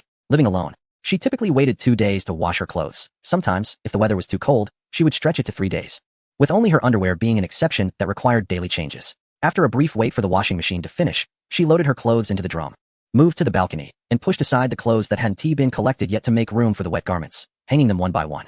Shen Yin scratched his face, observing that Haki-chun seemed to favor light colors. Whether on the balcony, in the closet, or freshly washed, everything was consistently in soft hues. He found it visually appealing and suggested she buy more pieces. Xia Yanchun donned a thick, long garment that gave off a teacher-like vibe, carefully wrapping a scarf around her chin and pairing it with earmuffs, creating a layered appearance. She also wore black leather shoes. Shen Yin circled her, appraising her outfit, and then gave her a thumbs up. Are you not changing clothes? Xia Yanchun tilted her head. Isn't this a change? Not appealing. Let me pick something for you. She trotted over to Shen Yin's home, feeling as comfortable as if it were her own. Having a key was indeed convenient. She didn't need to wait for Shen Yin to open the door, as she simply unlocked it herself. Entering Shen Yin's room felt like second nature. As I opened Shen Yin's wardrobe, a flicker of anticipation coursed through me, eager to uncover some oddities to mock and deride him for. Alas, Shen Yin had not hidden anything of interest. His clothing was rather mundane. After sifting through the selection, I found that the most appealing item was the coat I had previously chosen for him. Paired with a pair of black trousers, it would suffice. You ought to purchase more garments. Only 2 pieces in a year is rather sparse. Why buy so many? With so few options, there's little left to choose from. Fool. Off to school now. The autumn sky bore no resemblance to the hues of finance. Instead, the winter evening sky was a pale white, with clouds that appeared somewhat gray and sparse, indicating no impending rain. My small bag was stocked with a trusty umbrella. Rain would be inconsequential, as I could share the shelter with Shen Yin, and at worst, I would return home for another shower. The schoolyard had been transformed with a grand stage, and many staff were busy fine-tuning the equipment, with familiar melodies resonating. The Wind Rises, Under the Sea, Big Fish, and 10 Years. The classroom was bustling with students. I entered first, while Shen Yin veered off to the restroom.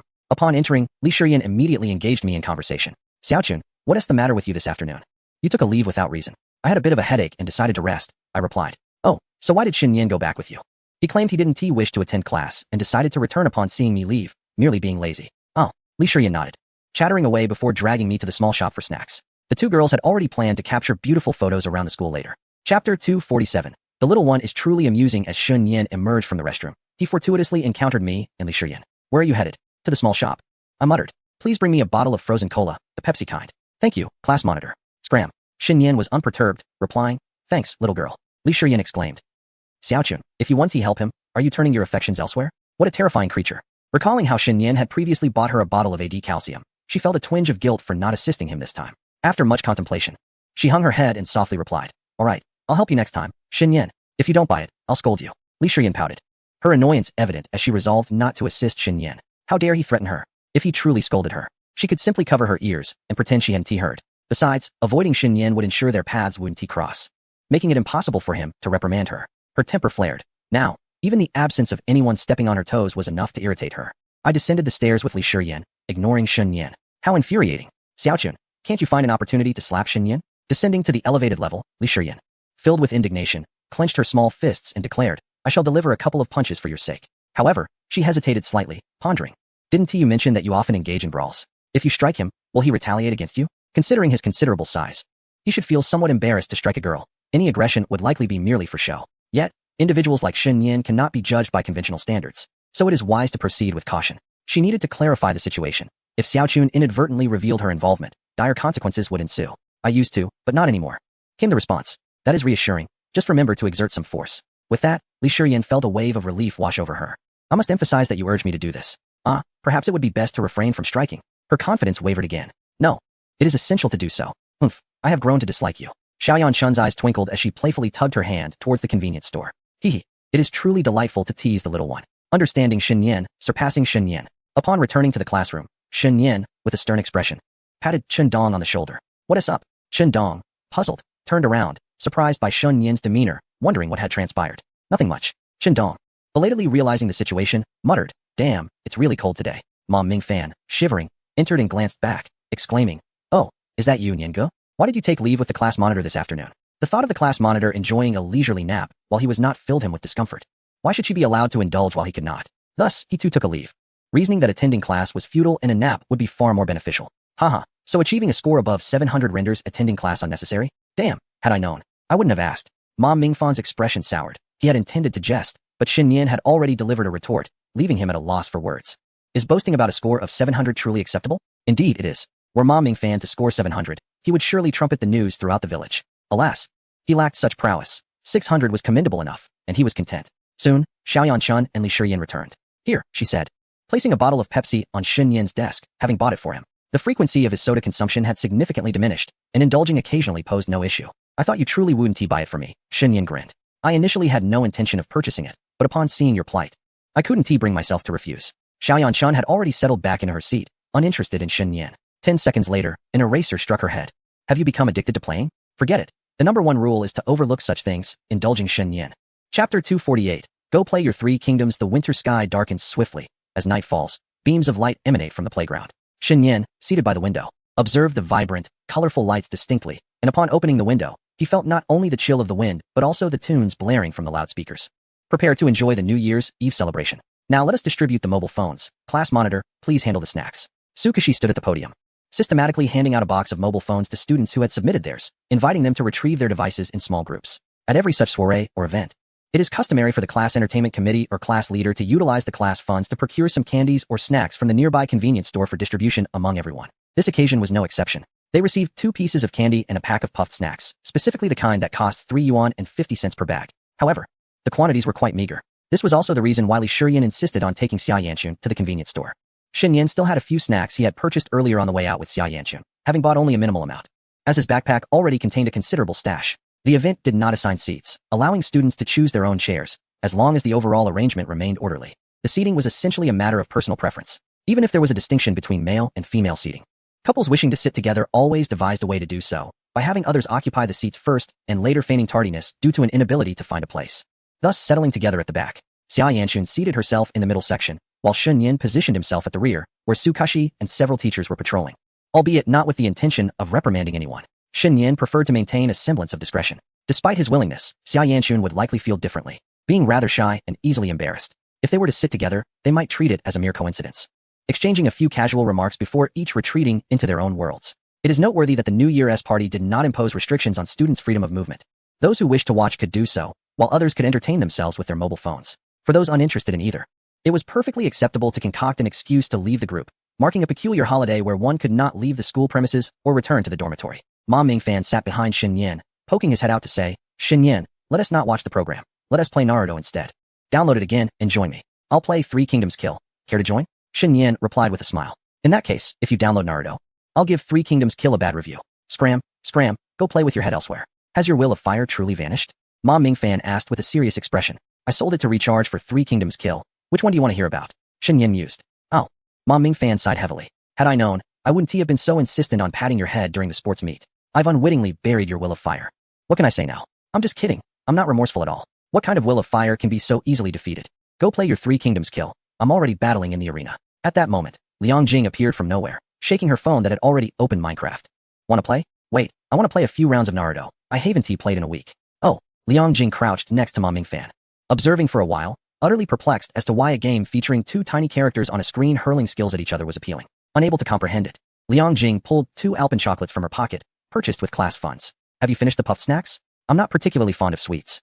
Can I trade you these 2 for a pack? Hold on, I'll wait for you over here. Shen Yan glanced back, feeling somewhat at a loss for words. He remains unaware that Ma Mingfan feels awkward speaking casually with girls, thus he pretends to be indifferent and nonchalant. Or perhaps he genuinely takes Naruto seriously, or possibly both. Back when he was immersed in Naruto, he was equally passionate, completely forgetting about Xia Yanchun's existence. Even during the tumultuous times of his first 2 years in high school, Xia Yanchun would occasionally visit his home to see Shinyu. Often glancing over at him while he played Naruto, he finds himself reminiscing about those carefree days, contemplating giving Xia Yanchun a playful slap tonight as a nostalgic gesture. If you want some snacks, I can share this bag with you, Shen Yan said with a smile, offering his snacks to Liang Jing, with whom he hadn't conversed much before, but found it pleasant to engage now. Liang Jing appeared somewhat taken aback. Then I'll give you these 2 candies. No need. I have plenty. You should trade with Ma Mingfan instead. Ah, that is quite strange. Yet, Shen Yan was genuinely kind-hearted, sharing his snacks. It was no wonder that during the dormitory meetings, no one ever criticized him. Thank you, she replied politely with a nod. I don't particularly enjoy these anyway. After saying this, Shen Yan turned away, leaving no further words. It was true he wasn't fond of the snacks. They were sticky, high in calories. And their taste didn't appeal to him. He had initially intended to impress a certain girl, but now he conveniently passed them to Liang Jing. The New Year's Eve celebration featured performances by the first and second year students, with some particularly lively classes choosing songs like Northeast is My Hometown and lively Qinghai tunes that brought joy to everyone. The second high school was relatively free-spirited, allowing foreign languages and some popular music, whereas other schools reportedly prohibited foreign songs and mandated that performances adhere to the main theme. If second high school followed suit, Shen Yan would undoubtedly need to download Naruto again. Hey, has your childhood friend's leg healed any better? Shen Yan playfully slapped Chen Dong on the back. Why do you hit so hard? Wasn't that just an accident? Shen Yan retorted. Did others not also have moments where they applied more force than intended? He once inadvertently left a handprint on Chen Dong's back. Did the children truly think he did it on purpose? Chen Dong grimaced and returned the playful slap, causing Shen Yan to rub his shoulder in mock pain. Accidental, my friend. Since you've called me friend, what more is there to say? I can just endure it. Shen Yan replied, agile enough to evade the hit if he had cared to, but he was too preoccupied, grinning. Now tell me about you and your childhood sweetheart. You first tell me about you and the class monitor. The 2 boys whispered conspiratorially, as if engaged in a clandestine discussion. What is there to say? I haven't anything significant. Come on, others might not know, but I sit right in front of you. How can I not notice? Whose good friend doesn't often sit next to you? Chun Xiuyu. Wow, really? During the latter part of the second year, I often saw Chun Xiuyu studying next to Shen Yan. It's not the same. One is seeking help with math, the other is ambiguous. How can they be mixed together? What is ambiguous? Do you really think others are blind? Even Ma Mingfan has noticed. Shen Yan scratched his head. There's truly nothing. Now hurry and tell me about yours. There is not much to say. Whenever I have time, I take her out for some leisure, pushing her wheelchair. Oh, by the way, it seems she has no intention of repeating the year. Why? Because she is self-studying at home, and if her exam results are unsatisfactory, she will reconsider the idea of repeating. Haha, indeed. Boys also indulge in gossip. If we cannot critique politics or history, we can only discuss each other's secrets. An hour into the evening event, the program schedule was not even halfway through, with speeches from teachers and leaders still pending, followed by the closing ceremony. Shen Yan occasionally glanced at the performances and chatted with Chun Dong until 2 little girls, giggling and chatting with Su Kushi, ran out, prompting him to refocus. Chun Bao and the little girl had already gone off to take photos, and as the designated photographer, it was his turn to set off as well. Teacher, I need to use the restroom, Shen Yan grinned. Su Kushi glanced over. Are you really going to the restroom? It's a necessity, teacher, he replied. I won't expose you. Go ahead, but don't wander off. The restroom is quite small. With his hands in his pockets, Shen Yan dashed off. However, he couldn't find Xia Yan-chun or Li Shiyan. Just as he was about to message Xia Yan-chun, she sent him a message first. Xia Yan-chun, When are you going to make an excuse to come out? Shi Yan and I are near the school gate. Xia Yan Chun, poke poke. Shen Yan, I'm on my way. Chapter 249. Then you can like me again tomorrow with his hands still in his pockets. Shen Yan soon jogged to the school gate, where he found Li Shi Yan and Xia Yan Chun deliberating over how to take beautiful photos. I'm here. Shen Yan exhaled, a puff of white mist clouding his face. Is there even a spot in school worth photographing? That's why we need to choose angles, she replied. Without the right angle, you can't capture a beautiful image. Do you really understand, you fool? Be careful, or I might drop your phone later, he teased lightly. Li Shi Yan was already beaming beside them. How delightful. Who understands the redemptive feeling of being called a fool, with zero aggression and maximum ambiguity? If it's so easy to digest, why didn't you say so earlier? Here, take a look at this, and later. Please take some photos of Shi Yan and me. Xia Yan Chun handed her phone to Shen Yan. He glanced at it. A guide on how to take photos for Zai Hongshu. Stunning duo, mysterious sister composition, high-end aesthetic, cinematic vibes. Shen Yan quickly skimmed through it. Indeed.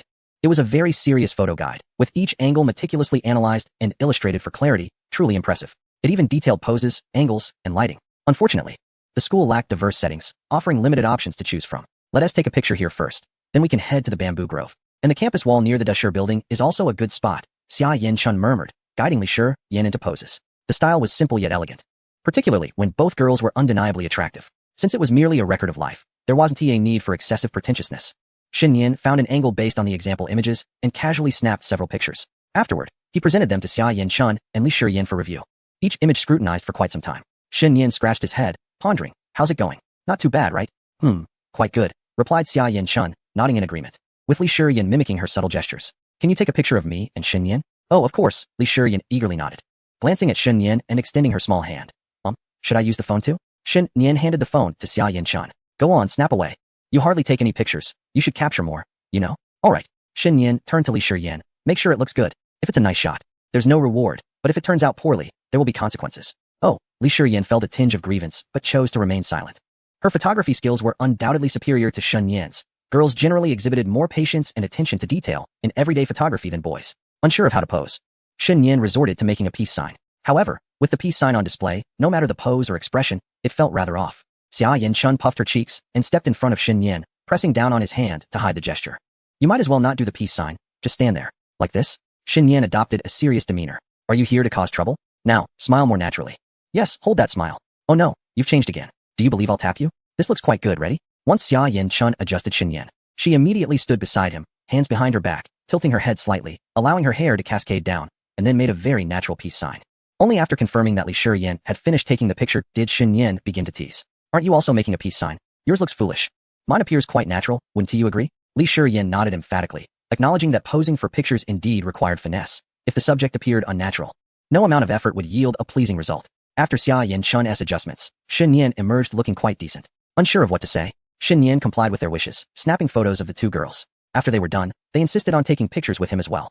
They ended up with over 200 pictures, each pose requiring a dozen or more shots, which left Shen Yan feeling overwhelmed.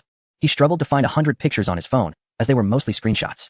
I'm off to the restroom. Wait for me, Xiaochun. As they passed the teaching building, Li Shi Yan whispered to Xia Yan Chun. Shen Yan overheard, wondering if using the restroom was such a sensitive topic. He had always announced his intentions loudly when in Xia Yan Chun's room. Li Shi Yan skipped away to the restroom, leaving Shen Yan and Xia Yan Chun waiting under the streetlight. Look at this one, don't you look foolish? Xia Yan Chun tugged at Shen Yan's hand, pointing at a rather daft-looking picture of him, laughing. I'm not very good at this. I'd rather do a photo booth at the mall. You'd look foolish there too. Ah, yes, my dear Chun, you're the least foolish of all. Just as long as you know, Xia Yan Chun replied. Pleased. She gazed at the dark sky, where only a solitary moon was visible, pondering when the stars had become so scarce. She recalled sitting with Shen Yan outside counting stars during their childhood, when there had been countless. Time flew by swiftly. Another year had passed. She murmured to herself, rising on her tiptoes. If we consider our ages according to the lunar calendar, we have actually known each other for 19 years. The lunar age is based on the Chinese New Year, silly. Oh, it doesn't matter. When we were young, we didn't remember much. So it doesn't count as knowing each other, silly. I dislike you. Xia Yanchun pouted. Although she said nothing, Shen Yan sensed that she seemed somewhat reluctant to invite him to her bed that night. He skillfully picked up on her words. In the blink of an eye. It has been 19 years, he chuckled. Humph, after 19 years, I still find you annoying. Shen Yan was taken aback. Today should be a day of utmost affection. So logically, you ought to like me. Not at all. You just scolded me. My mood is poor now. We can only be the best of friends tomorrow. Then you may like me again tomorrow. Humph, regardless, I don't like you today. Shen Yan smiled softly. You are truly adorable. Xia Yanchun's cheeks flushed, and in her indignation, she turned away, hiding her face, her hair cascading down. Thus, Shen Yan playfully tucked her hair back behind her ear, revealing the blush on her cheeks. Chapter 250. A surge of willpower, Li Shiyan dashed back after using the restroom, her small hands flailing in the air. As she approached, she bounced a little, but she sensed something was off. Xiaochun seemed disinclined to engage with Shen Yan, who was also engrossed in his phone. Had she really taken that long in the restroom? Li Shiyan quietly sidled up to Xia Yanchun, and in the dim light, she could vaguely see Xia Yanchun's face. Slightly downcast. Xiaochun, are you still taking pictures? Yes, let us take 2 more, Xia Yanchun replied with a deep breath and a smile. Then we can sit down. All right. No one was paying attention to Shen Yan, and he was completely unconcerned. It was better to maintain a bit of distance in front of Li Shiyan. Their closeness was something only the 2 of them needed to know. Shen Yan diligently played the role of the photographer, capturing their moments before it was Li Shiyan's turn to take pictures. After 9 o'clock, the group finally returned to the playground, settling into their respective spots. They had spent half an hour in the restroom, just the 3 of them. Tsukashi observed this with a sigh. Previously, while dining at a hot pot restaurant with several teachers, the same trio had been present. What kind of relationship did they share? Was it a pure friendship among 3 individuals? A typical couple with an accompanying friend? Or, more absurdly, 2 women vying for 1 man? Regardless of the nature of their relationship, they appeared exceptionally youthful. Jealousy welled up within her. How could some people's high school lives be so vibrant and colorful? Tsukashi covered her face. She had worked tirelessly, sacrificing sleep and leisure to achieve a high score on the college entrance examination, yet she had tasted none of the sweetness of youth. Now that she was working, writing numerous lesson plans and preparing materials, it seemed that the sweetest moments belonged to others, overflowing from their youthful experiences. Youth. How wonderful it is. The New Year's Eve celebration was lengthy, but time was strictly regulated, concluding by 10:30, the usual dismissal time for evening study sessions. Furthermore, many nearby residential communities would likely complain about disturbances if the event continued. As the awards ceremony came to a close, the New Year's Eve celebration officially concluded. Each class exited in an orderly fashion, returning chairs to their classrooms. Ma Mingfan, carrying a chair, had momentarily lost himself in the game of Naruto, almost forgetting about Liang Jing beside him. Only when he became aware of her presence did he begin to engage her in Minecraft. In that fleeting moment, it was unclear whether Liang Jing's lack of presence was due to her subtlety or if Naruto was simply too captivating. He hesitated to say anything to remind her. They had just been playing together, and now Liang Jing walked ahead of him, perhaps fatigued, as he occasionally switched hands while carrying the chair, a sight that seemed somewhat laborious. Her high ponytail swayed rhythmically with her steps, conjuring memories of what Shen Yan had previously said. He had the urge to tug at her hair, yet Ma Mingfan restrained himself, fearing the consequences of being reported to the teacher. Despite being grown, he still harbored such concerns, a testament to the saying that one learns to be cautious after being bitten by a snake even once. They were merely gaming friends. Not particularly close. Are you still playing tonight, Ma Mingfan? Liang Jing slowed her pace deliberately, casting a smile over her shoulder. Sure. Are we preparing to fight the Ender Dragon? Indeed. The Ender Dragon was the ultimate boss in Minecraft, and defeating it signified the completion of the main storyline. In truth, Ma Mingfan had long wished to confront the Ender Dragon, but he refrained from mentioning it, as he saw Liang Jing happily engrossed in constructing her house and landscape. After defeating the Ender Dragon, can we still play the save file? Liang Jing inquired, her head nodding in anticipation. Of course. That's a relief. I thought once we defeated it, we wouldn't be able to access this save anymore. I've built so many things, if I couldn't play anymore, I would feel utterly devastated. Then we can just start a new one. After getting attached to this one, starting anew would mean beginning all over again. Ma Mingfan remained silent. Some players indeed spent years on a single save file, without utilizing mods, collecting diamonds by the boxful. In his own gameplay, he had no idea how many save files he had created, rarely dedicating himself to one like Liang Jing did. Don't you want to play this save anymore? Not at all. If you play, I'll play as well. Oh, Liang Jing squinted her eyes. If I start a new save, will you join? I will. Once we defeat the Ender Dragon, let us create a save specifically for downloading those mods to play with. However, my phone isn't powerful enough, so I might not manage high-end mods. Just play casually. If you play this game too long, it can get rather monotonous. Oh, Liang Jing's spirits lifted. I think this game is particularly enjoyable when played with acquaintances. Ma Mingfan paused in contemplation. Shen Yan strolled by, carrying 2 chairs, laughing and chatting with the class monitor. Their camaraderie evident. Ma Mingfan pondered deeply. Let me help you with the chair, he offered, as Liang Jing froze for a moment. Feeling it was strange how someone could phrase such a simple act of assistance so formally, she handed the chair over, and Ma Mingfan effortlessly received it. Reminiscent of Shen Yan, this was part of strengthening one's resolve, a practice, an exercise. Previously, he would never have dared to converse with a girl like Liang Jing. It was proven that cultivating willpower indeed bore fruit. His resolve had significantly improved. If he couldn't even muster the courage to assist a girl he played games with, then what purpose did his training serve? The genesis of his willpower training stemmed from the presence of Liang Jing. Little did he know how awkward it would be to sit beside her, longing to converse yet at a loss for words, ultimately resorting to playing games to escape the discomfort. He now expresses gratitude for his persistence in cultivating his willpower. Even when seated next to Liang Jing or any other female, he no longer feels the pangs of embarrassment. The rapidity of his self-improvement is quite remarkable. Liang Jing, harboring a touch of curiosity, found it quite extraordinary that someone would proactively assist her with her chair for the first time. Thank you, but won't that tire you out? She inquired. Not at all, he replied. What about you?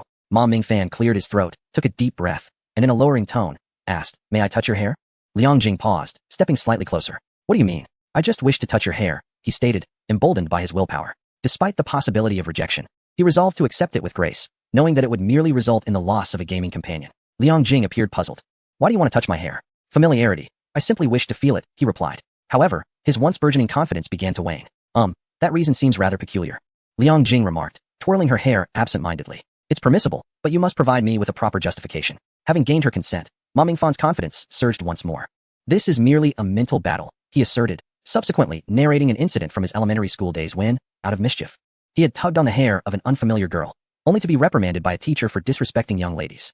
A true master of willpower does not shy away from divulging past indiscretions. He regarded this as a form of practice. Of course, if you pull an unfamiliar girl's hair, she would certainly report you to the teacher, Liang Jing acknowledged with a knowing smile. Is that why you wish to touch my hair? To conquer your mental demons? Well, do you consider us to be quite familiar? He pondered. More or less, he answered. Ma Mingfan could not embody the effortless charm of Shen Yin. For him, engaging in light banter with one or two girls was already a considerable challenge. Ultimately, only a select few could converse easily with all the girls in class. While most only managed to connect with a handful, Liang Jing covered her mouth, glancing around. There are quite a few people here. Perhaps tomorrow, when it's less crowded, you can touch it. Ahem. Thank you, he replied. We are acquaintances now, no need for thanks. Ma Mingfan felt elated, as if someone had gifted him a complimentary monthly pass. Chapter 251. A single phrase costing 106 yuan from a woman. At the veteran barbecue stall outside the community, Shen Yin and Xia Yanchun sat in the rear, chattering animatedly. 3 skewers of chicken wings, 4 hot dog skewers. 4 skewers of chives, a dozen grilled oysters, 3 corn cobs, a handful of lamb skewers, and an eggplant along with stir-fried snails. Doesn't this seem a tad excessive? I feel we won't finish all of this. Can't finish this? Just because you can indulge doesn't mean my sister and I can do the same, okay? Shen Yin. Move aside. You're treating this time. I have no money. You pay? Then don't expect me to share. I might not give you a single bite later, believe me. Xia Yanchun poked Shen Yin in the chest, lamenting how he insisted on having a barbecue on what he claimed was the last night of the year, resulting in an expenditure exceeding 80 yuan. Barbecues have become exceedingly expensive these days. Shen Yin gently grasped her fingers, seamlessly enveloping her entire hand within his own, providing warmth. With a cheerful demeanor, he inquired if his sister could indulge in the feast. She playfully responded that she needed to ponder over it. To his dismay, it seemed even this tactic had failed. It was evident that she was genuinely upset, leaving him at a loss. Shen Yin, adopting a serious posture, declared that he would have to sacrifice his appearance to win her favor that evening. She retorted playfully, questioning who would desire such a thing. Go pay the bill. Dear sister, he urged. Xia Yanchun, momentarily stunned, was taken aback by Shen Yin's affectionate address. Her spirits instantly lifted. After all, a sister is still a sister. She gleefully proceeded to settle the payment. Shen Yin rubbed his nose, grinning as he realized that his words had compelled a woman to spend 106 yuan on him. The barbecue was packed into a large bag, its greasy handle a testament to their indulgence. Xia Yanchun insisted that Shen Yin carry it to the car. Consuming such a high-calorie meal would undoubtedly lead to discomfort the next day. She instructed him to brew some loquat fruit for her to drink while fishing. No problem. I'll do as you say, he replied amiably. Listening to sister is always the right choice. All right, he acquiesced. Upon returning home without hindrance, they found Shun Yu lounging on the sofa, still engrossed in a variety show, the sound of laughter drifting from within. As Xia Yanchun followed Shen Yin inside, she noted that he had already showered, and she planned to celebrate the new year at his home. Oh, it smells wonderful. What delicious treats have you brought? Shen Yu exclaimed, sitting up with interest. Barbecue. I even bought you a portion, so be grateful, Shen Yin replied. You really are the best. I'm moved to tears. Xia Yanchun interjected hastily, eager not to let Shen Yin claim all the credit. It's the same no matter who treats, he said dismissively. Not quite the same. You shameless flatterer. For Shen Yu, it was indeed all the same as long as there was food. While the two young ones continued their playful banter, she had already unwrapped a whole chicken wing. Xia Yanchun joined in, excitedly revealing her favorite barbecue item, the same as Shen Yu's, whole chicken wings, which she always ordered. Shen Yin fetched some yogurt for both sisters before plopping down beside Xia Yanchun. He first savored some leeks, followed by grilled oysters. In a situation where no one had claimed a specific number, he devoured as many as he could. Out of a dozen, he consumed 8. How did you finish them all? Xia Yanchun frowned, feeling the pang of having only just begun her chicken wing while the oysters had nearly vanished. Noticing Shen Yin's intent to continue eating, she realized that if she didn't intervene, there would be nothing left for her. Slow hands mean no food, family. Shen Yin retrieved another oyster, leaving 3 remaining, 2 for his sister and 1 for her. Then your chicken wing is mine. Hey, there are only 3 wings. We should each have 1. She protested. You devoured so many oysters yourself. What's the fuss? Xia Yanchun held onto his wing, her tongue teasingly sampling the seasoning. She declared at hers with a playful smirk. Not a chance. I won't let you have it. He teased, his eyes narrowing at her defiance. Undeterred, Xia Yanchun focused on her meal. Inevitably, her single oyster was swiftly consumed by Shen Yin. Most of the food was consumed by Shen Yin, and Xia Yanchun regarded him as a glutton. She could only wonder how much he had devoured, especially the eggplant, which was laden with garlic and oil. If Shen Yin dared to approach her for a kiss without brushing his teeth and rinsing his mouth, she would stuff his mouth with the socks she hadn't yet removed. The corn on the cob was saved for last. Xia Yanchun grasped the bamboo skewer and nibbled at it little by little, savoring each bite. The roasted corn exuded a delightful, charred aroma, and feeling joyous, she kicked off her slippers, casually resting her feet, still clad in white socks, on the coffee table, mirroring Shun Yan's relaxed posture. His feet were noticeably larger than hers. Aren't you cold without socks? It's all right at home. I don't feel cold below. Haven't you noticed I've been wearing the same pair of pants? Xia Yanchun playfully pinched Shun Yan's trousers. Even in the chilly weather of 7 or 8 degrees, he managed with just one pair of pants, while she had to wear thermal leggings beneath. This fellow exuded warmth from within. Was his resistance to the cold a sign of his robust physique? It was said that those with weak constitution couldn't endure the cold. Impressive, she acknowledged. Oh, I'm feeling a bit drowsy now that I've eaten. Xinyu, having worked all day, began yawning. I'm going to brush my teeth and then rest. You two make sure to close the door after you're done playing. After saying this, she entered the bathroom, the door clicking shut behind her. Shen Yin nudged Xia Yanchun's small feet with his own and whispered, "Shall we stay here tonight?"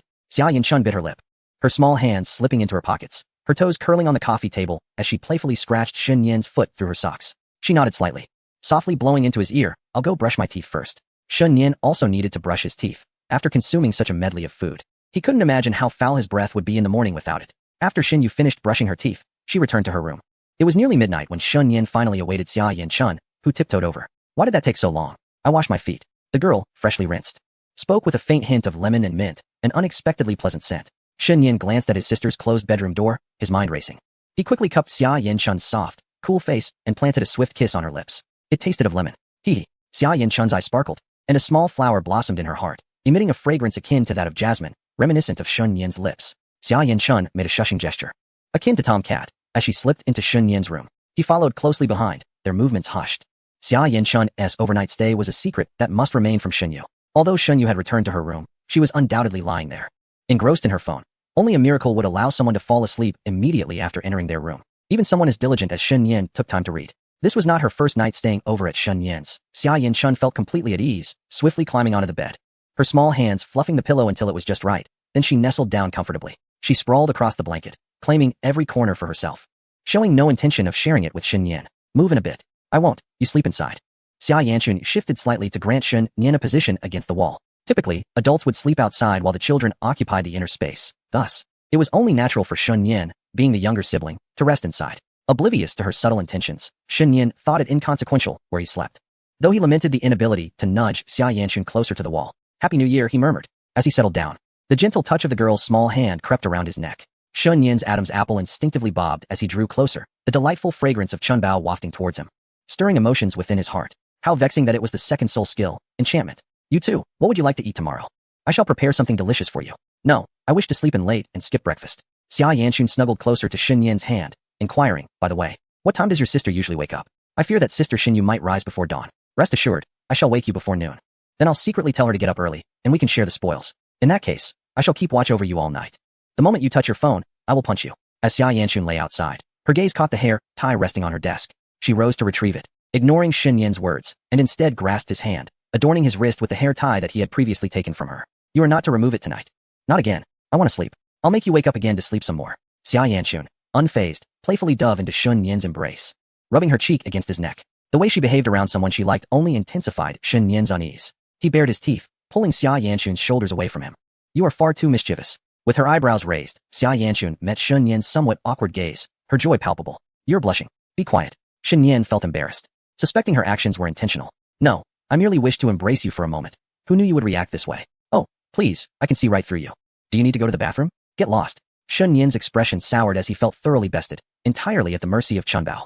Having been caught before, he found himself in an unassailable position regarding certain matters. His anger simmered coldly. Xia Yanchun seemed to revel in teasing him, finding joy in his shyness, which made her night all the more comfortable. Sleep now, sleep now." She affectionately patted Shun Yin's head, her sisterly affection at its peak. Shun Yin was at a loss for words, feeling it was all too much. "Shoo, time for sleep. Good night. Good night." The following day, New Year's Day, dawned bright and clear, with the morning fog dissipating significantly. Perhaps due to a restful slumber of exceptional quality, Xia Yanchun, who had intended to indulge in a leisurely sleep-in, found herself awake shortly after 8 o'clock. Though she had risen early, she had still enjoyed a full 7 hours of sleep. The space beside her was already cool, and she groggily sat up. Slipping on her slippers, she tiptoed to the door, leaning in to listen for any sounds outside. Confirming that all was quiet, she cautiously opened the door. Inside the room, there was no sign of movement. She wondered where Shun Yin had gone.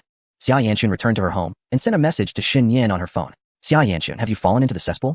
Shin Yin replied promptly. "Shin Yin, I'm buying fish bait. I'll be back shortly." Xia Yanchun, angrily, You didn't wait for me to go together? I'll give you a scolding when you return. Shen Yin, what are you going to scold me for? After pondering for a moment, Xia Yanchun realized that Shen Yin was making a risque joke, which flushed her cheeks with indignation. In the comfort of her own home, she felt no inhibitions and decided to initiate a video call. Shen Yin quickly answered, the image shaky, indicating he was in a store. Though the specifics of the items on sale remained obscured. Are you at the bait shop? Yes, they have fresh stock and it's quite affordable. Shen Yin's voice drifted through, somewhat chaotic, with other voices discussing prices in the background. Xia Yanchun initially intended to scold him for being a perverted shrimp head, but considering his public setting, she hesitated, fearing that others might overhear and cause him embarrassment. I'll scold you when you return. Bring me some rice rolls and soy milk. All right, my dear, I'll bring you breakfast. Will you give me a good morning kiss? No way, hurry back. You've messed up. Beep beep beep. Xia Yanchun ended the call and proceeded to brush her teeth and wash her face. They had planned to go fishing together today. She didn't know how to fish, so her purpose there was merely to keep Shen Yin company while he chatted. From what she gathered, most anglers spent long hours without catching anything. Without someone to accompany them, it could indeed be a quiet and tedious pastime. Although the thrill of catching a fish brought joy, it was essential to endure the silence before the catch. That must be the case. No matter how skilled you are, Shen Yin, you can't be catching fish every moment. Even the national fishing champion isn't that exceptional. Fortunately, the weather was delightful today, with gentle breezes and bright sunshine streaming through the windows, creating a warm ambience. Shen Yin sought coolness in summer, while she craved warmth in winter. Their rivalry was indeed a curious contrast. Standing on the balcony, feeling the warm breeze, Xia Yanchun's spirits soared. What kind of treasure is Shen Yin? Why does sleeping together invigorate her so? Half an hour later, Shen Yin finally returned, carrying a small bag of bait in one hand and breakfast for 3 in the other. His portion was the same as Xia Yanchun's, while Shen Yu's consisted of congee and a package of pickled vegetables, which could be easily reheated, making it suitable for lunch as well. Open the door. I can't manage it with my hands full, he shouted from outside. The door quickly swung open, revealing the girl standing there, illuminated by the balcony light. Her hair cascading over her shoulders, glinting golden in the morning sun, adding a touch of delicate warmth to her fresh-faced appearance. Wow, it's quite warm today. I want to even need a sweatshirt when I go out later. Shen Yin exhaled a breath towards Xia Yanchun's face as he entered, placing the breakfast and bait on the coffee table. Ugh, this bait looks disgusting, Xia Yanchun remarked with disdain. It's for the fish, not for you, you little glutton. Who would want to eat that? What on earth is it made of? Probably ground corn, wheat, and stinky fish and shrimp.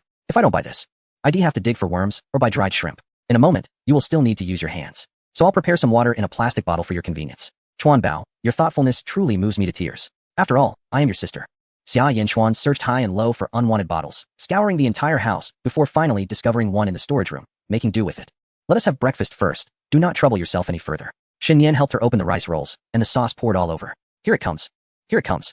Xia Yanchuan washed her hands and sat beside Shen Yin, squeezing closely together. Your soy milk. Just leave it for now. I will drink it shortly. Xia Yanchuan picked up her chopsticks, intending to grab a piece of rice roll to eat, when suddenly Shen Yin seized her hand and leaned in to peck her cheek. Where's my good morning kiss? Not giving you one. How cruel.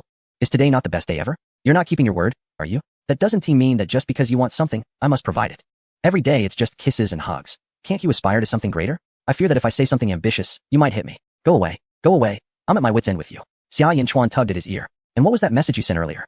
Did you think I wouldn't understand? See, the moment I mention ambition, you react like this. That is not what I call ambition. Then what constitutes ambition? If you can make me happy, that counts as ambition. 666. If BYD wants to adjust, just say it.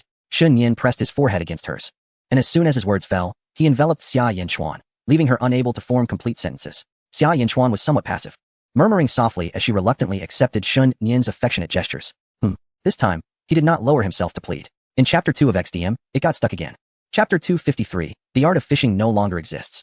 The little person in his arms showed no signs of resistance, and Shen Yin felt a stir of emotion, his hand instinctively resting on the girl's thigh. Even if he remained well-behaved, it startled Xia Yanchuan, who had expected him to take a more natural and leisurely approach. If that were the case, she would certainly have to give Shen Yin a good beating. Fortunately, Shen Yin was indeed quite honest. In such a context, describing Shen Yin as honest seems somewhat amiss, yet he lacked the audacity to act otherwise. Xia Yanchuan was effortlessly stirred by Shen Yin's presence, and the air around them turned sweet and thick, as if one could twirl a finger and conjure a colorful cotton candy, filling her with delight. The continuous sweetness eventually reached a conclusion, and everything returned to normal. All right, let us eat breakfast. She still held the chopsticks, tapping the back of Shen Yin's head lightly. Are you happy? I am indeed, Chuan Bao. You big fool, Nian Bao. Call out Nian Bao again, let me hear it. Ha, Jin Yin, hurry and eat your breakfast. Breakfast was consumed swiftly. For Shen Yin, it merely took 3 bites. After finishing, he even took a bit of Xia Yanchuan's, not for any particular reason, just for mischief. Every time he saw her fuming, it brought him joy. At 10 o'clock, Shen Yin drove Xia Yanchuan to the park. In the heart of winter, the park remained lush and green.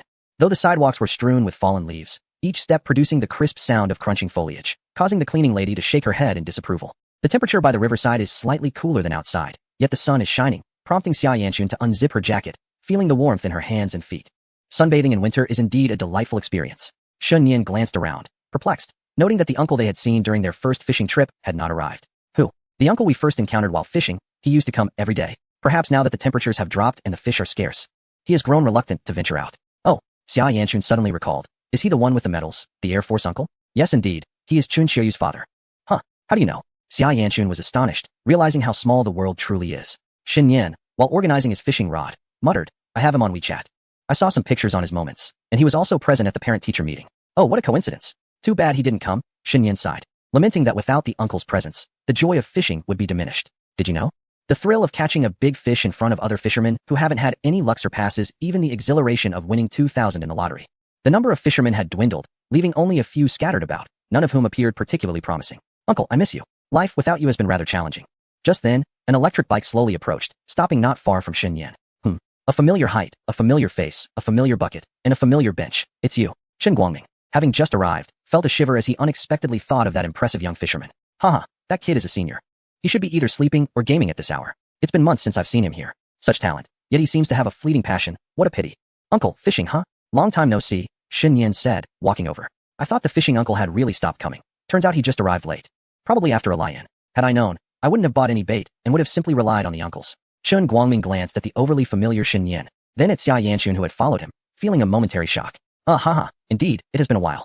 Chun Guangming was already contemplating ways to distance himself, but knew he had to be polite, as he was the classmate of his daughter. Uncle, may I borrow a bench? Cough, cough. Yes, take it and sit. Thanks, uncle.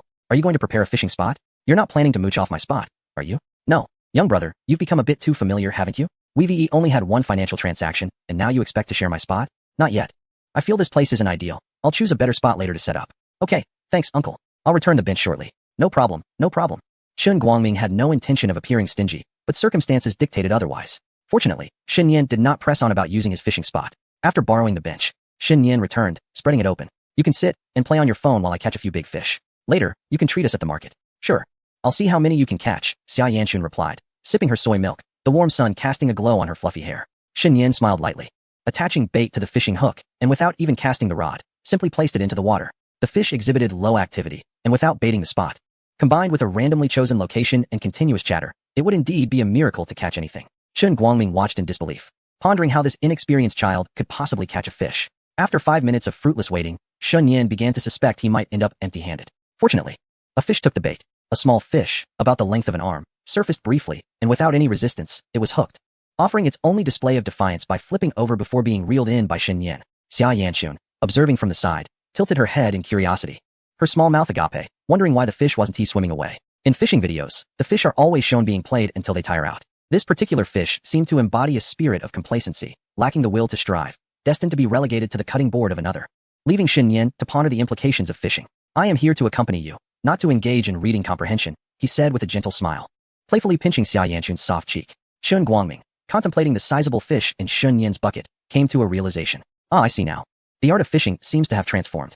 Chapter 254. Small yet adorable Chun Guangming had come to terms with the situation and chuckled. Impressive indeed. I was once quite skilled myself. Is that so, uncle? Then you truly are remarkable. When he was young, he was as adept as Shun Yan now, making his prowess undeniable. A middle-aged man's tale often begins with, in my youth, I was exceptional at XXX. Xin Yan smiled, recognizing that his uncle was indeed a fishing aficionado, embodying calmness and serenity. Observing him not baiting the rod or casting out, and yet still catching fish that didn't struggle, he exuded an air of mastery. Could it be that uncle was a champion of fishing competitions? Chun Guangming did not linger long, taking his gear to a quieter spot, for fishing is best enjoyed without the crowd, as too much noise can scare the fish away, except, of course, for this inexperienced child. After catching one fish, Xin Yan waited another 10 minutes before landing a second, and soon the bucket held 2 fresh catches. How are you so skilled? This praise was genuine. Within half an hour to catch 2 fish was nothing short of impressive, even to someone like her, who had no interest in fishing. As I said, it's primarily because I have the time. Making money is rather effortless. Then why have you not repaid the money you owe me for so long? Wasn't it because I lacked the time? Stop talking, you'll scare the fish away. Xia Yanchun murmured, wanting to touch the fish in the bucket but fearing their sudden thrashing might prick her hands with their spines. Instead, she crouched beside the bucket, gazing into the eyes of the fish. You're quite ugly. What are you staring at? I want to keep you. Soon, you will be sold.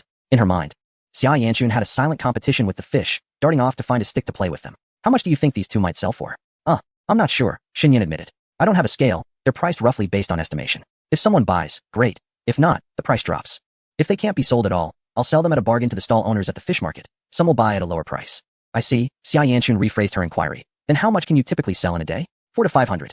That much. 300 or 400, at any rate. It's quite a substantial profit. Even 300 is significant. It nearly amounts to a monthly income exceeding 10,000, and the cost is remarkably low. Not to mention the ease of it all. Xia Yanchun pouted, wondering how someone could earn nearly 10,000 a month without having graduated from high school. After her graduation, she could certainly rely on tutoring to make money, yet during her senior year, she found it impossible to earn anything. In comparison, Shen Yan appeared particularly impressive. Unbeknownst to her, Shen Yan had surpassed her in excellence. For the first time, Xia Yanchun's modest pride did not flare. She had to concede that Shen Yan indeed possessed some remarkable qualities. Here, give it a try. I cannot. It's just for fun. Didn't I teach you in town before? During the National Day holiday, the subtle beginnings of their flirtation had emerged, with this fellow audaciously covering her hand. A myriad of images flashed through Xia Yanchun's mind. Infuriated that Shen Yan even had the audacity to indulge in local affections. Then I will fish for a while. Xia Yanchun stood up, adjusted her pants, and deftly took the fishing rod. Shen Yan relinquished his spot and settled onto a bench. Xia Yanchun appeared earnest, even awkwardly casting her line. She looked visibly tense. Standing straight, gripping the rod with considerable force. Don't be nervous. It's just fishing, Shen Yan chuckled. I'm afraid the fish will drag the rod away if I'm not careful. Don't worry. Shen Yan encouraged her to relax, reminding her that fishing in the dead of winter was no simple task, without any bait or proper casting technique. If they managed to catch a fish, it would be akin to encountering a divine marvel. A fishing expert could potentially catch a prodigy from the fish kingdom, whereas a novice might only lure a foolish fish. After some contemplation, Shen Yan decided to assist in preparing bait.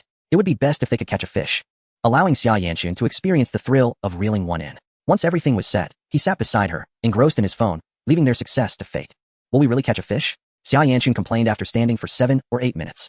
We've only just begun. Keep fishing. All right. Half an hour later. Oh, following the sound, they saw a nearby uncle struggling with a fish. Shen Yan rushed over to join the excitement. Splash. A crucian carp. A promising start.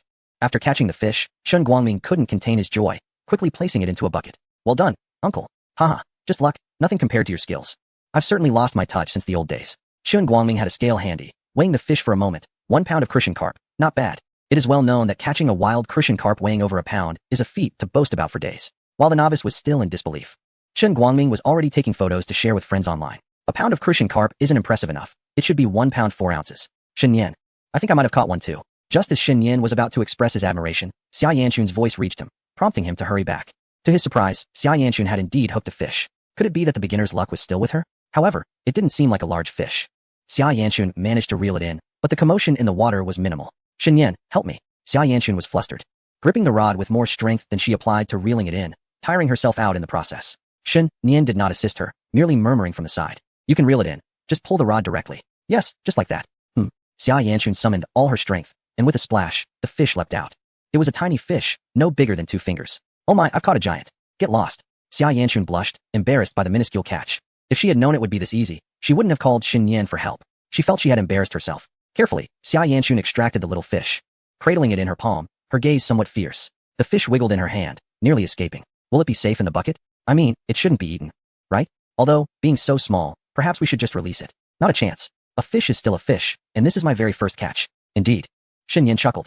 During the National Day holiday, had he not triggered her fishing prowess by holding the rod, Xia Yanchun would likely have caught nothing. This time, she had reeled it in all by herself, and a profound sense of accomplishment filled her. I want to take it home and keep it. As you wish. Shall we buy a fish tank later? For now, let's just collect some river water. But that seems a bit troublesome. Maybe it's best to let it go. It's so small, I doubt anyone would buy it anyway. With her spirits high, Xia Yanchun's voice was sweet and melodious, delighted by her little fish. Although she planned to release it, she felt it necessary to capture the moment with a photograph to share on social media, as it was indeed a memorable occasion. You silly fish, off you go. After snapping a photo, she tossed the little fish back into the river, where it swam around briefly before vanishing from sight. Shen Yan leaned closer, catching a glimpse of her phone content, and chuckling softly. Are you really going to post that? Of course. Then why not share a picture of this big fish? It's not like I caught it. Xia Yanchun nudged Shen Yan's arm, asserting that only her own catches were worthy of sharing. That's true. Even the little ones are quite adorable. Chapter 255. The family motto that lasted 3 seconds. Xia Yanchun shot Shen Yan a sideways glance, inexplicably feeling the urge to hit him. So she did, landing a playful punch that left Shen Yan bewildered. Why did you hit me? You were talking nonsense, hence the punch. Xia Yanchun playfully struck him twice more. Shen Yan, with his mismatched eyes, protested. I didn't mention your size. Are you eager to admit it? Well, now you have. Oh, indeed. Now he had a legitimate reason to endure her playful hits. Xia Yanchun was not genuinely angry. She was aware of her own figure, which, while not large, was certainly not small or overly cute. Shen Yan's crude jokes didn't bother her much, as she had often teased him in similar ways. The notion of lifting a fist and then slowly raising a finger to playfully mock him was something she had done herself. If she were to be upset about such matters, it would be hypocritical. It wasn't that she was suppressing her feelings. Rather, she genuinely didn't mind. After all, no one else was around to hear Shen Yan's teasing. In their private room, she had depicted his state quite vividly with her hands, which was far more audacious than his remarks. It has been said that no harm comes from speaking, yet it bears no relevance to her. She is certainly not a mere playground. The playful slap given to Shen Yan was merely an impulse, devoid of any deeper intention. She playfully struck him twice, exclaiming, "You enjoy hitting me, don't you?" To which he retorted, "Perhaps I do." Xia Yanchun withdrew her hand, concealing a teasing smile. There exists an ancient adage in our household: a day without a man's mischief is a day wasted, and I have held this wisdom close to my heart ever since. The sagacity of our forebears is undeniable. Go away, you weirdo. Don't interrupt my fishing, she chided. Hurry and catch some fish. I want a share of the profits. Shen Yan teased, pinching her soft cheek. What share do you expect from my catch? A companionship fee, of course. Just as gaming companions charge, so too should fishing partners. I've dedicated my time and effort to accompany you, and it would be unreasonable not to receive a token in return, especially since you are my first client. Then I should charge you for my company at night as well, she countered. Nonsense. It was I who provided you with that service, he replied with a grin. So you admit that you initially wanted to share my bed? He mused, stroking his chin. Despite their earlier camaraderie, she still harbored a hint of mischief. Xia Yanchun's cheeks flushed, clearly irked by Shen Yan's words. Her delicate brows furrowed slightly, realizing she had inadvertently dug her own grave. If blame were to be placed, it would fall upon Shen Yan. She recalled their family's fleeting wisdom and playfully tapped his head, determined to give him a light-hearted reprimand. Shen Yan, unfazed, allowed her to continue, finding it more akin to a massage than an annoyance. With a grin, he resumed fishing, casting his line with a fluidity that was almost mesmerizing. After filling an entire bucket, he finally decided to cease his efforts. Shen Yan had also procured a white plastic box with a lid and handle, which he had left in his car, ideal for transporting more fish to the market. Uncle, I'm off, he called to the distance, waving at Chen Guangming. Observing the transparent container brimming with fish, Chen Guangming glanced at his own solitary catch, a mere carp, and sighed deeply. I'll fish a while longer, he muttered. As he watched Shen Yan and Xia Yanchun depart on their small electric vehicle, a smirk crept onto his lips. At last, they were gone. He promptly took Shen Yan's former position and began to fish without hesitation. Such a fruitful spot could not be overlooked. 10 minutes passed without a bite. A mere blink of an eye for a seasoned angler. If one couldn't wait that long, fishing was not for them. 20 minutes later, the silence persisted. Half an hour later, Chen Guangming chuckled at his own distorted reflection in the water. Why aren't the fish biting? It was not like this earlier. Meanwhile, at the market, Shen Yan and Xia Yanchun had squatted there for quite some time, managing to sell only a few fish while the bucket remained nearly full. They're not selling, she lamented. That is to be expected. There aren't many discerning buyers around. Your fish aren't even moving. They appear lifeless. My fish are quite stable in temperament. Any expert can see they are of high quality, Shen Yan asserted confidently. Indeed, the fish caught by the skilled angler possesses a delectable flavor, akin to gliding on ice. How else could one explain the enthusiasm of certain school officials, who, after tasting, yearn for more, even deliberating on purchasing fish within the school premises, compelling him to fish specifically? Could such an extraordinary effect arise unless the fish were exceptionally delightful? Although the fish appeared somewhat lackluster while alive, in an optimal environment, there is no doubt that they would happily bask in the sunlight. Am I to believe that the fish I skillfully reel in are not the elite of their kind, but rather sinister creatures of the depths? Fresh fish for sale. Just caught. If it's not delicious, no charge. Suddenly, Xia Yanchun's voice erupted beside him. Startled, he exclaimed, you nearly gave me a fright. Scared, are we? Such a coward, Xia Yanchun scoffed. With a shout like that, even the bravest would be startled. A person who can spend 2 nights in a cemetery can still be frightened by a horror film's jump scare. It may be lowbrow, but it is effective. Not me. She retorted. If I were to knock on your door while you were bathing, I wonder if you would be frightened. That's entirely different. Not at all. You pig-headed fool. I would inform your mother that you wish to sneak a peek at me bathing. Then I would have no choice but to drag you into my predicament, revealing your overnight stay at my home and your indiscretion of touching my abs to your mother. In this grand era of magical confrontations, Xia Yanchun found herself unable to gain the upper hand over Shen Yan. How could this be? My dominion over you seems to be wavering. Do you have any insights? Fear not. My defenses are as steadfast as a fortress. Haha, my teeth itch a bit. With a playful glint in her eyes, Xia Yanchun grasped Shen Yan's hand, rolled up her sleeves, and, under his bewildered gaze, took a playful bite. Shen Yan's hand, as solid as a chew toy, bore the brunt of her playful assault. A little-known fact, Shen Yan had never denied that his hand resembled a chew toy. You went so far as to use your own hand as a chew toy for my sake. How generous of you. With a slight wince, Shen Yan squinted, realizing that Xia Yanchun possessed sharp canines that indeed brought a twinge of pain. Chapter 256. Oh, and there's more. Xia Yanchun left her bite mark on Shen Yan's wrist, a hint of moisture mingling with it. After releasing him, she gently wiped his hand clean. You know, your bites can be quite painful. Shen Yan ruffled her hair, causing it to become delightfully disheveled. Serves you right. I don't feel sorry for you. Love is gone. Haki-chan, I command you to shout out a sales pitch immediately. If these fish remain unsold by afternoon, I shall hold you accountable. And what will you do if they don't sell? I'll give you a beating. I'm not afraid of you, but considering the effort you put into fishing, I won't hold it against you too much. Just remember my kindness when you provoke me in the future. Having allowed her to finish, Xia Yanchun pretended not to hear, took a deep breath, and began to emulate the calls of previous vendors. Freshly caught fish. Exceptionally delicious fish for sale, at a bargain.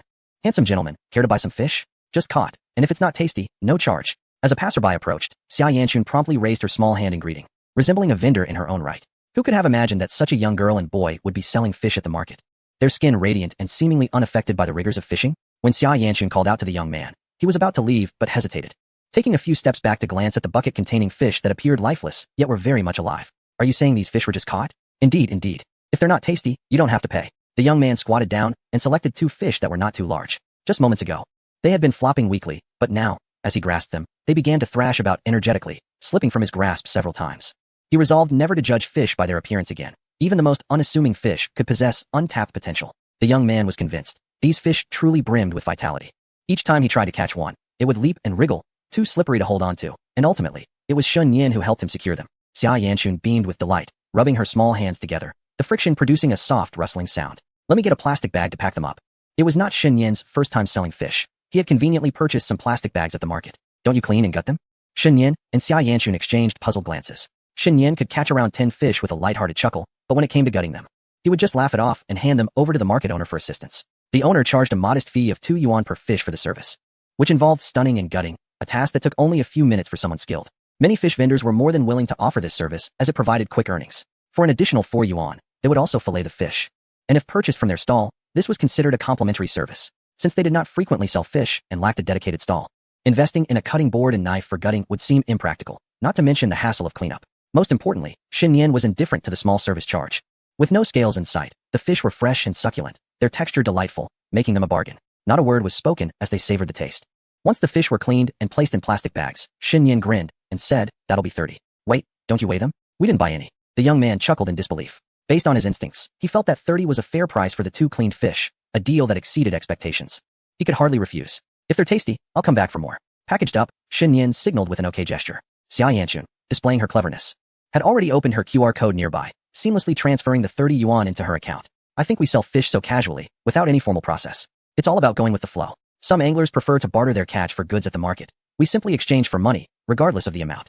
I don't mind too much. Earning a few hundred a day is sufficient." "Such nonchalance could lead to losses," she remarked. "We're just high school students.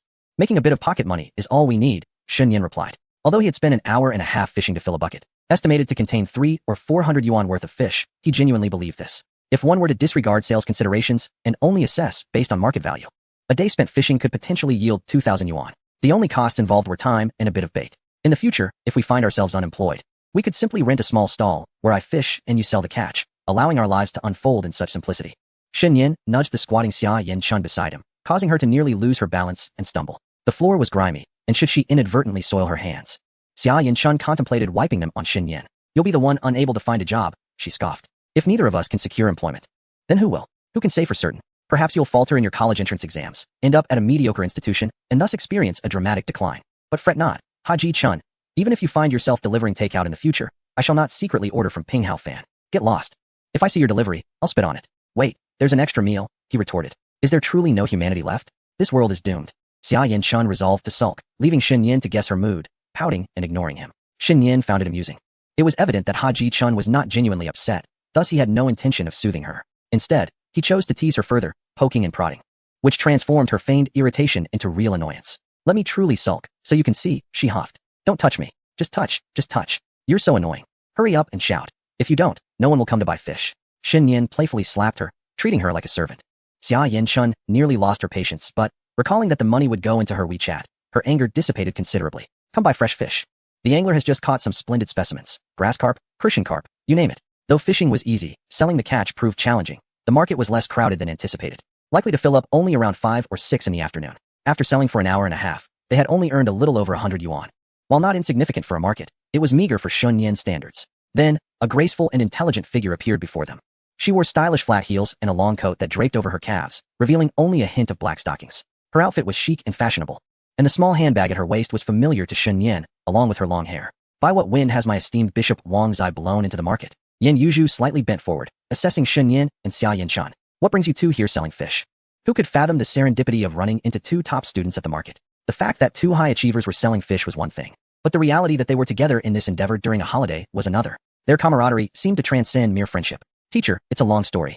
Shun Yin replied earnestly, for he had not shared the tale of his successful fishing expedition in quite some time. In contrast to Shun Yin's eloquence, Xia Chun appeared as timid as a quail. What a surprise to encounter a teacher at the market. To think we would be here selling fish together on New Year's Day. Though you may not say it, I'm sure you have your suspicions.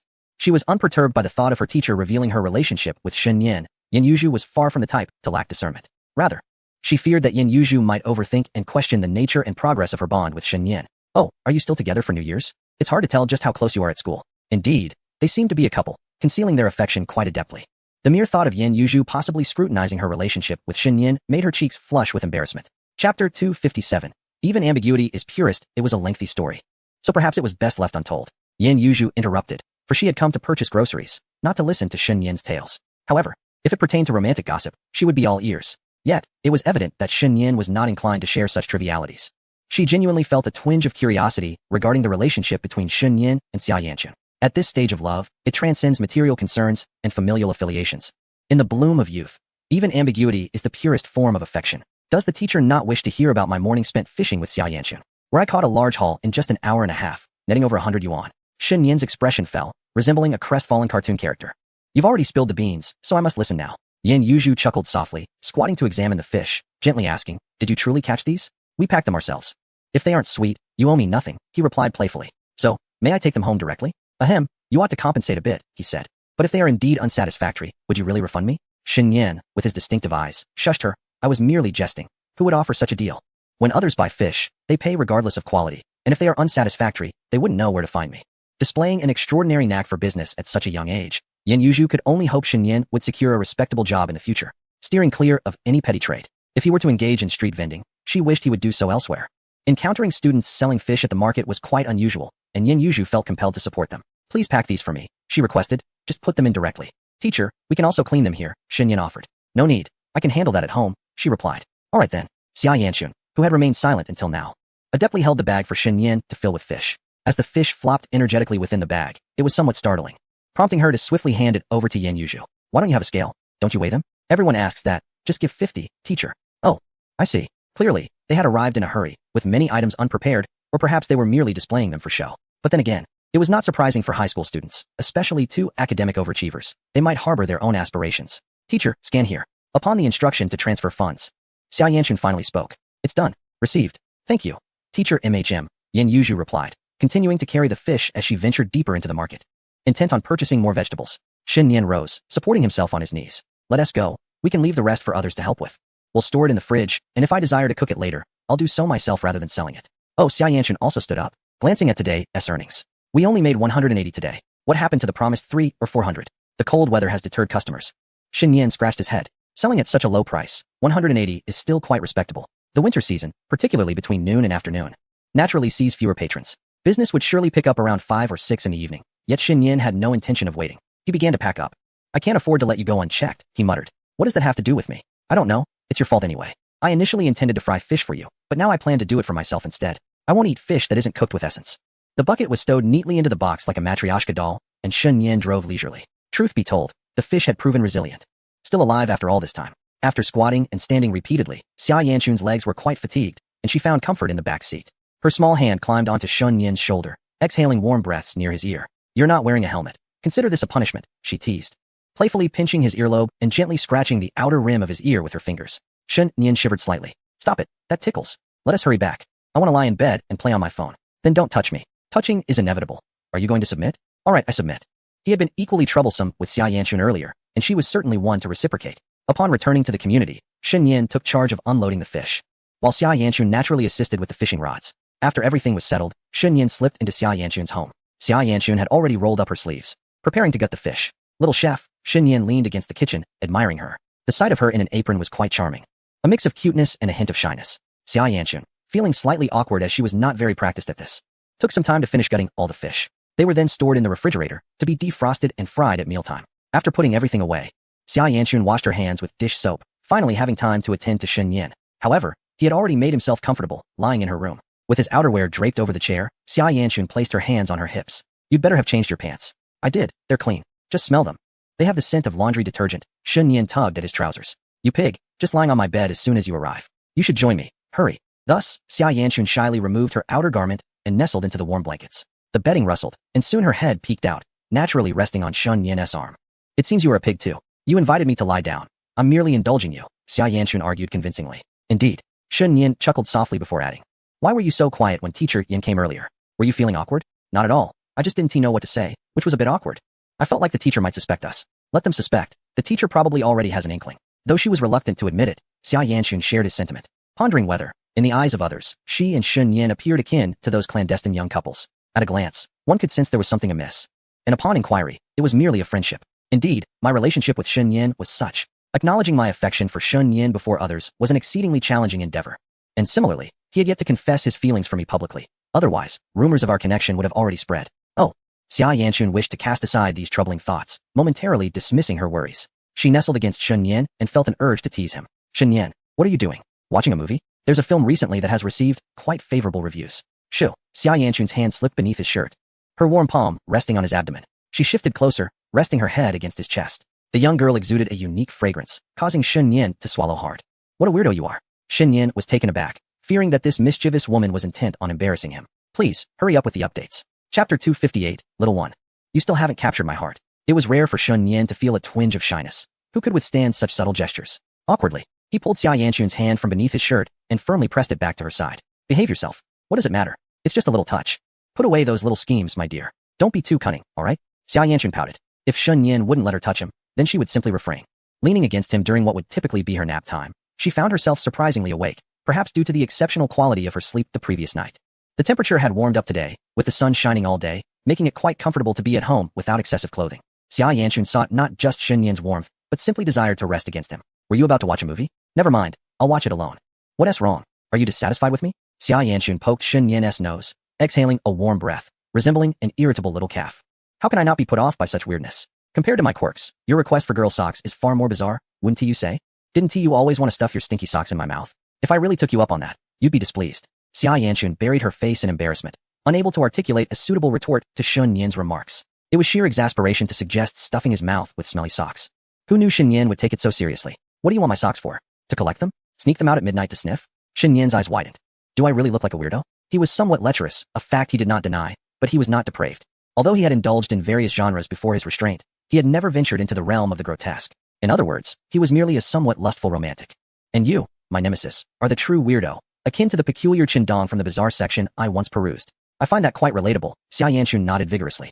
With her determination palpable, Shun Yan, with his weary gaze, pondered why he shouldn't acquiesce to her whims.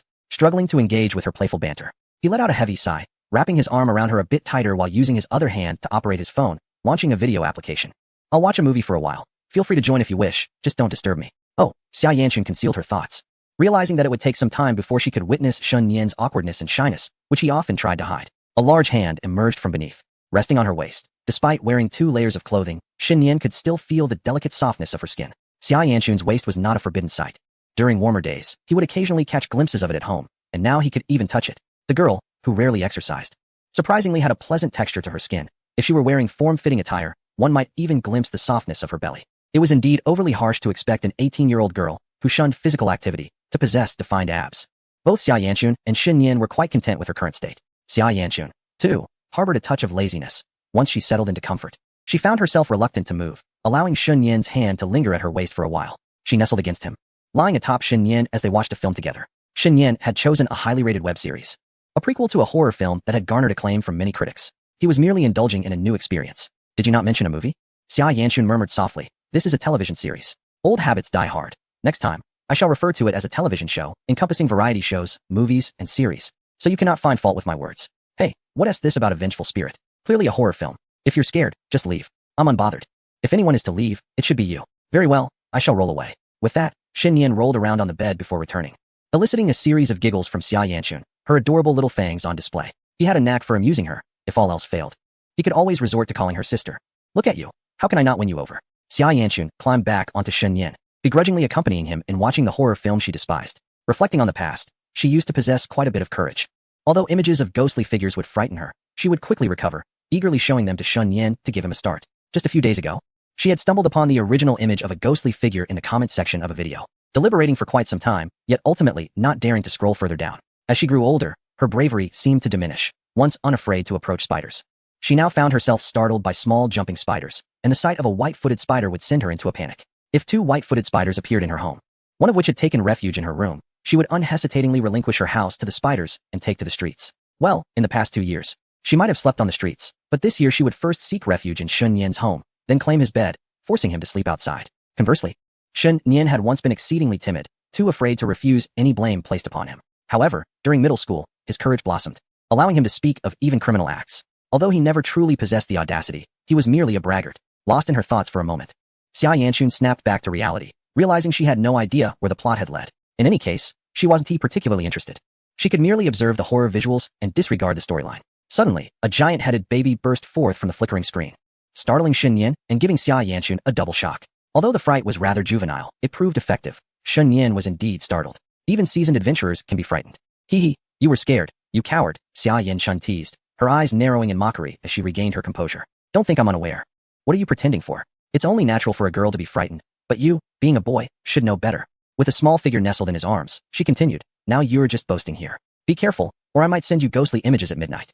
Shun Yan bared his teeth in a mock threat. I'll block you soon. Xia Yanchun grasped Shun Yan's large hand, intertwining her fingers with his, leaning against him comfortably. I won't disturb you any longer. Such a coward, she exclaimed. If you keep talking, I won't lean on you anymore. Shun Yan, understanding her hint, fell silent, relishing the bliss of watching television while holding the one he cherished. He wished to prolong this moment of happiness. The phone screen appeared somewhat small, making it difficult for Xia Yanchun to see clearly. Thus, she leaned in closer, softly wrapping her legs around Shun Yan's, which were now pressed beneath the covers. While it was somewhat inappropriate, Shun Yan didn't mind. He felt at ease. Initially, he had no ulterior motives, truly. However, as Xia Yanchun playfully gripped his thumb, squeezing it tightly whenever startled by the screen, he found it increasingly challenging to concentrate on the television.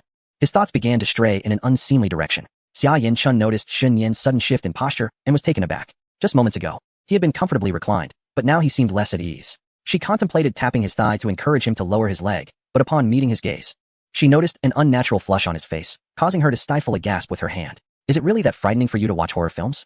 Shun Yan felt a pang of anxiety. Was his discomfort so apparent? Well, you see, she replied, pursing her lips, her eyes reflecting the same flush as her cheeks, as if adorned with a hint of blush. It's all your fault. Shun Yan could hardly conceal his unease, especially with the soft figure beside him. He found it impossible to remain calm and act as if nothing were amiss, particularly since Xia Yanchun was highly attuned to his emotions. She could discern any subtle changes in his demeanor. This was especially true while watching a genuine horror film, complete with clowns, monsters, and bloodshed. He could accept being teased by Xia Yanchun, but he could not bear the thought of her misunderstanding his discomfort as a reaction to the film.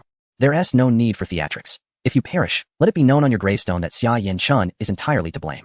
Xia Yanchun blinked, her voice barely above a whisper. This is truly your fault. Can your hand stay still? It's like a market stall here. Shun Yan grinned, playfully pinching her soft fingers, mirroring her earlier actions. I'm not doing anything. Yes, you are indeed. One of her hands still held onto his fingers, and as she glanced down, she realized it was indeed true. She released his hand, falling into an extended silence, feeling more embarrassed than Shun Yan, her expression shifting to one of innocence. It was truly an instinctive action. She harbored no ill intentions just moments ago. Such subconscious gestures are entirely forgettable. In fact, she was unaware of whether she had even made such a movement. Yet, given Shun Yan's current state, one could hardly believe that a horror film could provoke such a reaction. That would indeed be rather unsettling. It was her inadvertent act that rendered Shun Yan's face crimson, prompting Xia Yanchun to tenderly pat his head in consolation. I didn't mean to. Perhaps you should visit the restroom? Do you dare to stand up? Shun Yan shuddered, turning away from him, engrossed in his own thoughts. Just don't laugh at me, please. It's really quite bothersome. Hey. Xia Yanchun shook Shun Yan gently. He ignored her, fearing the ensuing awkwardness. She, too, was apprehensive about the discomfort and sat up slightly, pecking him softly on the cheek. I haven't eaten since noon. I'm going to fry some fish. Let us have breakfast. All right, go ahead. With that, Xia Yanchun dashed off, conveniently closing the door behind her, leaving Shun Yan alone in his room. Initially intending to tease him, she had failed. But perhaps this unintentional act would yield unforeseen results? Shun Yan's flushed demeanor was undeniably endearing, appearing somewhat foolish, as if he could easily be deceived by a cunning woman outside into surrendering an Apple phone. Of course, that was merely an appearance. In reality, Shun Yan was quite astute, not easily fooled by anyone. Xia Yanchun certainly did not act with malice. She was completely unaware of this little quirk of hers, akin to how some individuals may blink excessively when lying, oblivious to their own behavior. It was unjust to blame herself. Clearly, Shun Yan was overly sensitive, fixating merely on her fingers. Why such wild imaginings? Shun Yan was, indeed, a simpleton, gently patting her rosy cheeks. Xia Yanchun washed her hands and diligently began her culinary endeavor in the kitchen. Frying fish was relatively simple. She sliced some garlic and ginger, sautéing them until fragrant, then removed them to prevent burning, and introduced the fish, cooking it until both sides were golden. Finally, she added the garlic and ginger back in, drizzling a touch of soy sauce to complete the dish. As there was an abundance of leftover fish, Xia Yanchun decided to prepare an additional braised fish using a seasoning packet that had been lying and used for quite some time. The steps were similar. She merely needed to add water and seasoning once the fish was golden on both sides, with the rice still uncooked. Xia Yanchun washed her hands once more and opened her door. The aroma wafting in the room was still delightful, and Shun Yan lay as before, appearing to have recovered completely. Dinner is nearly ready, Xia Yanchun announced, standing at the foot of the bed. In a bit, you can take a bowl over to your sister. I've made enough for everyone. There's no rush, Shun Yan replied. Are you starting that habit again? He grumbled, chattering away about markets, asking questions, and flicking boogers onto your bed. You wouldn't dare, would you? I'd tear you apart. Xia Yanchun mused, half-jokingly. If such a scenario were to unfold, she genuinely believed she would follow through with her threat. It was quite the feat to refrain from giving Shun Yan a good thrashing for his simplistic remarks. Then ask fewer questions, you curious girl, always wanting to know everything. Just a little scholar, aren't you? Uffed. I'm not particularly interested. I'm merely observing how you tend to guess. The fish is ready, right? I'll have a bit first, and later when the rice is cooked, I'll eat some more. Shin Yan lifted the blanket and got up. Xia Yanchun nodded, joining him as they left the room. The rice was already nearing completion. Shin Yan took a piece of fish and, after just a couple of bites, Xia Yanchun proactively served him a bowl of rice, steam rising in gentle wisps. How thoughtful of you to serve me rice, Shin Yan smiled. It won't be available tomorrow. So, this is the greatest privilege in the world? Be content, she teased. Tonight's meal consisted of 2 fish dishes, casual yet slightly formal. A serving of greens and soup would have made it perfect. Xia Yanchun's culinary skills were indeed impressive, and the food was delightful. Shin Yan's cooking was not bad either. Thanks to glimmer training, his skills had reached a level comparable to hers. The only downside was his limited repertoire, knowing only a handful of dishes. However, the upside was that even if his dishes were not always flavorful, they were undeniably effective. I asserted that this Coca-Cola chicken wing could remedy bruises, and it would indeed heal. I claimed that this plain congee could invigorate like coffee, and it would do just that. Xia Yanchun sat opposite him, her bare feet playfully stepping on his. Tilting her head, she asked, is it delicious? Wow. This is incredibly good. Your cooking is truly exceptional. It's like a melody to the senses. In the tone of tang-kiki, sweetness. Hey, are you scolding me? Just a little sugar. As dusk settled, the sky displayed a rare pattern of fish-scale clouds, illuminated by the sun in a dazzling array of bright and soft orange hues. A sight to behold. After finishing the meal, Shin Yan let out a satisfied burp. Thankfully, he had cooked extra rice. He nearly ran out. Xia Yanchun scooped the remaining rice, adding some fish on top. Take this back for your sister, don't forget. Got it. By the way, aren't you going to share some of today as fish money with me? Just a little, and I won't mind. Taking it all would be rather impolite. What's the issue? I sold the fish and collected the money. You were merely a tool for fishing. Shin Yan rested his chin on his hand, chuckling lightly. So, you're the boss lady now, collecting money with such confidence? I think today I can be. Xia Yanchun chattered. Boss lady is boss lady. As long as I'm not embarrassed, Shin Yan is the one at a disadvantage. After all, today was the finest day, and tomorrow she wouldn't be the boss lady anymore, giggling. To greed for this little sum, one could even become my boss lady. Huh, Haji-chun, you rascal. Humph. I accompanied you fishing and helped sell. This is my hard-earned money. All right, thank you for your hard work, esteemed boss lady. As a man of considerable wealth, Shin Yan had no intention of quibbling over a mere 100 or so. When Haji-chun had borrowed 2,000 from him, she had insisted on collecting a high-interest loan daily, yet in the end, she hadn't charged him a penny more. If she was already acting as the boss lady, what more was there to say? 100 or so was nothing for the boss lady. The blushing boss lady was quite adorable. There were changes due to sanctions. Please forgive any inconsistencies. Additionally, the audiobook version of this book is now available. Those who enjoy listening to books might want to give it a try. Chapter 260, wishing to relish a little longer in the world of two. Born as a younger sibling, one must not forget their roots. Senor often replenished his monthly card, and she urged Shin Yan to return home early to bring the packed meal she had prepared for him. He brought it over in disposable containers without even a bag, carrying the food directly. Did Xiaochun cook this? Indeed, it's quite delicious. Oh, I was wondering where you disappeared to for a day. Turns out you were off playing with Xiaochun. Shin Yu reclined on the bed, her legs crossed, and remarked with satisfaction. Ah, youth is truly wonderful. You and Xiaochun spend the entire day together. I find your relationship a bit peculiar. Is it? Shin Yan scratched his face, pondering that he had never acted on any ambiguous feelings towards Xiaoyan-chun in front of Shin Yu. So why was it so easy to be seen through? Other than those flirtatious gestures, he didn't feel that his interactions with Xiaoyan-chun had changed significantly. Ah, this reaction clearly indicates something, Shin Yu said knowingly. Haven't you ever seen a pig run after watching so many dramas? You may lack romantic experience, but your knowledge is certainly abundant. She warned against underestimating a single person who had watched countless television series. Don't overthink it. Our relationship is perfectly normal. Oh, so it's perfectly normal, is it? Shin Yu teased. Fully aware of the situation, she had long suspected something was off with the two young boys, and now her younger brother's demeanor confirmed her suspicions. Xiaochun, being slightly older than her brother, was involved in a beautiful sibling romance, filled with innocence and childhood companionship. It was said that growing up together rarely fostered feelings beyond familial affection. Perhaps that barrier had failed. In truth, it was quite evident. Although Xiaoyan-chun had visited before, her frequency of visits had notably increased, and now she even lingered in Shun Yan's room for a while. The most striking change was in Shun Yan.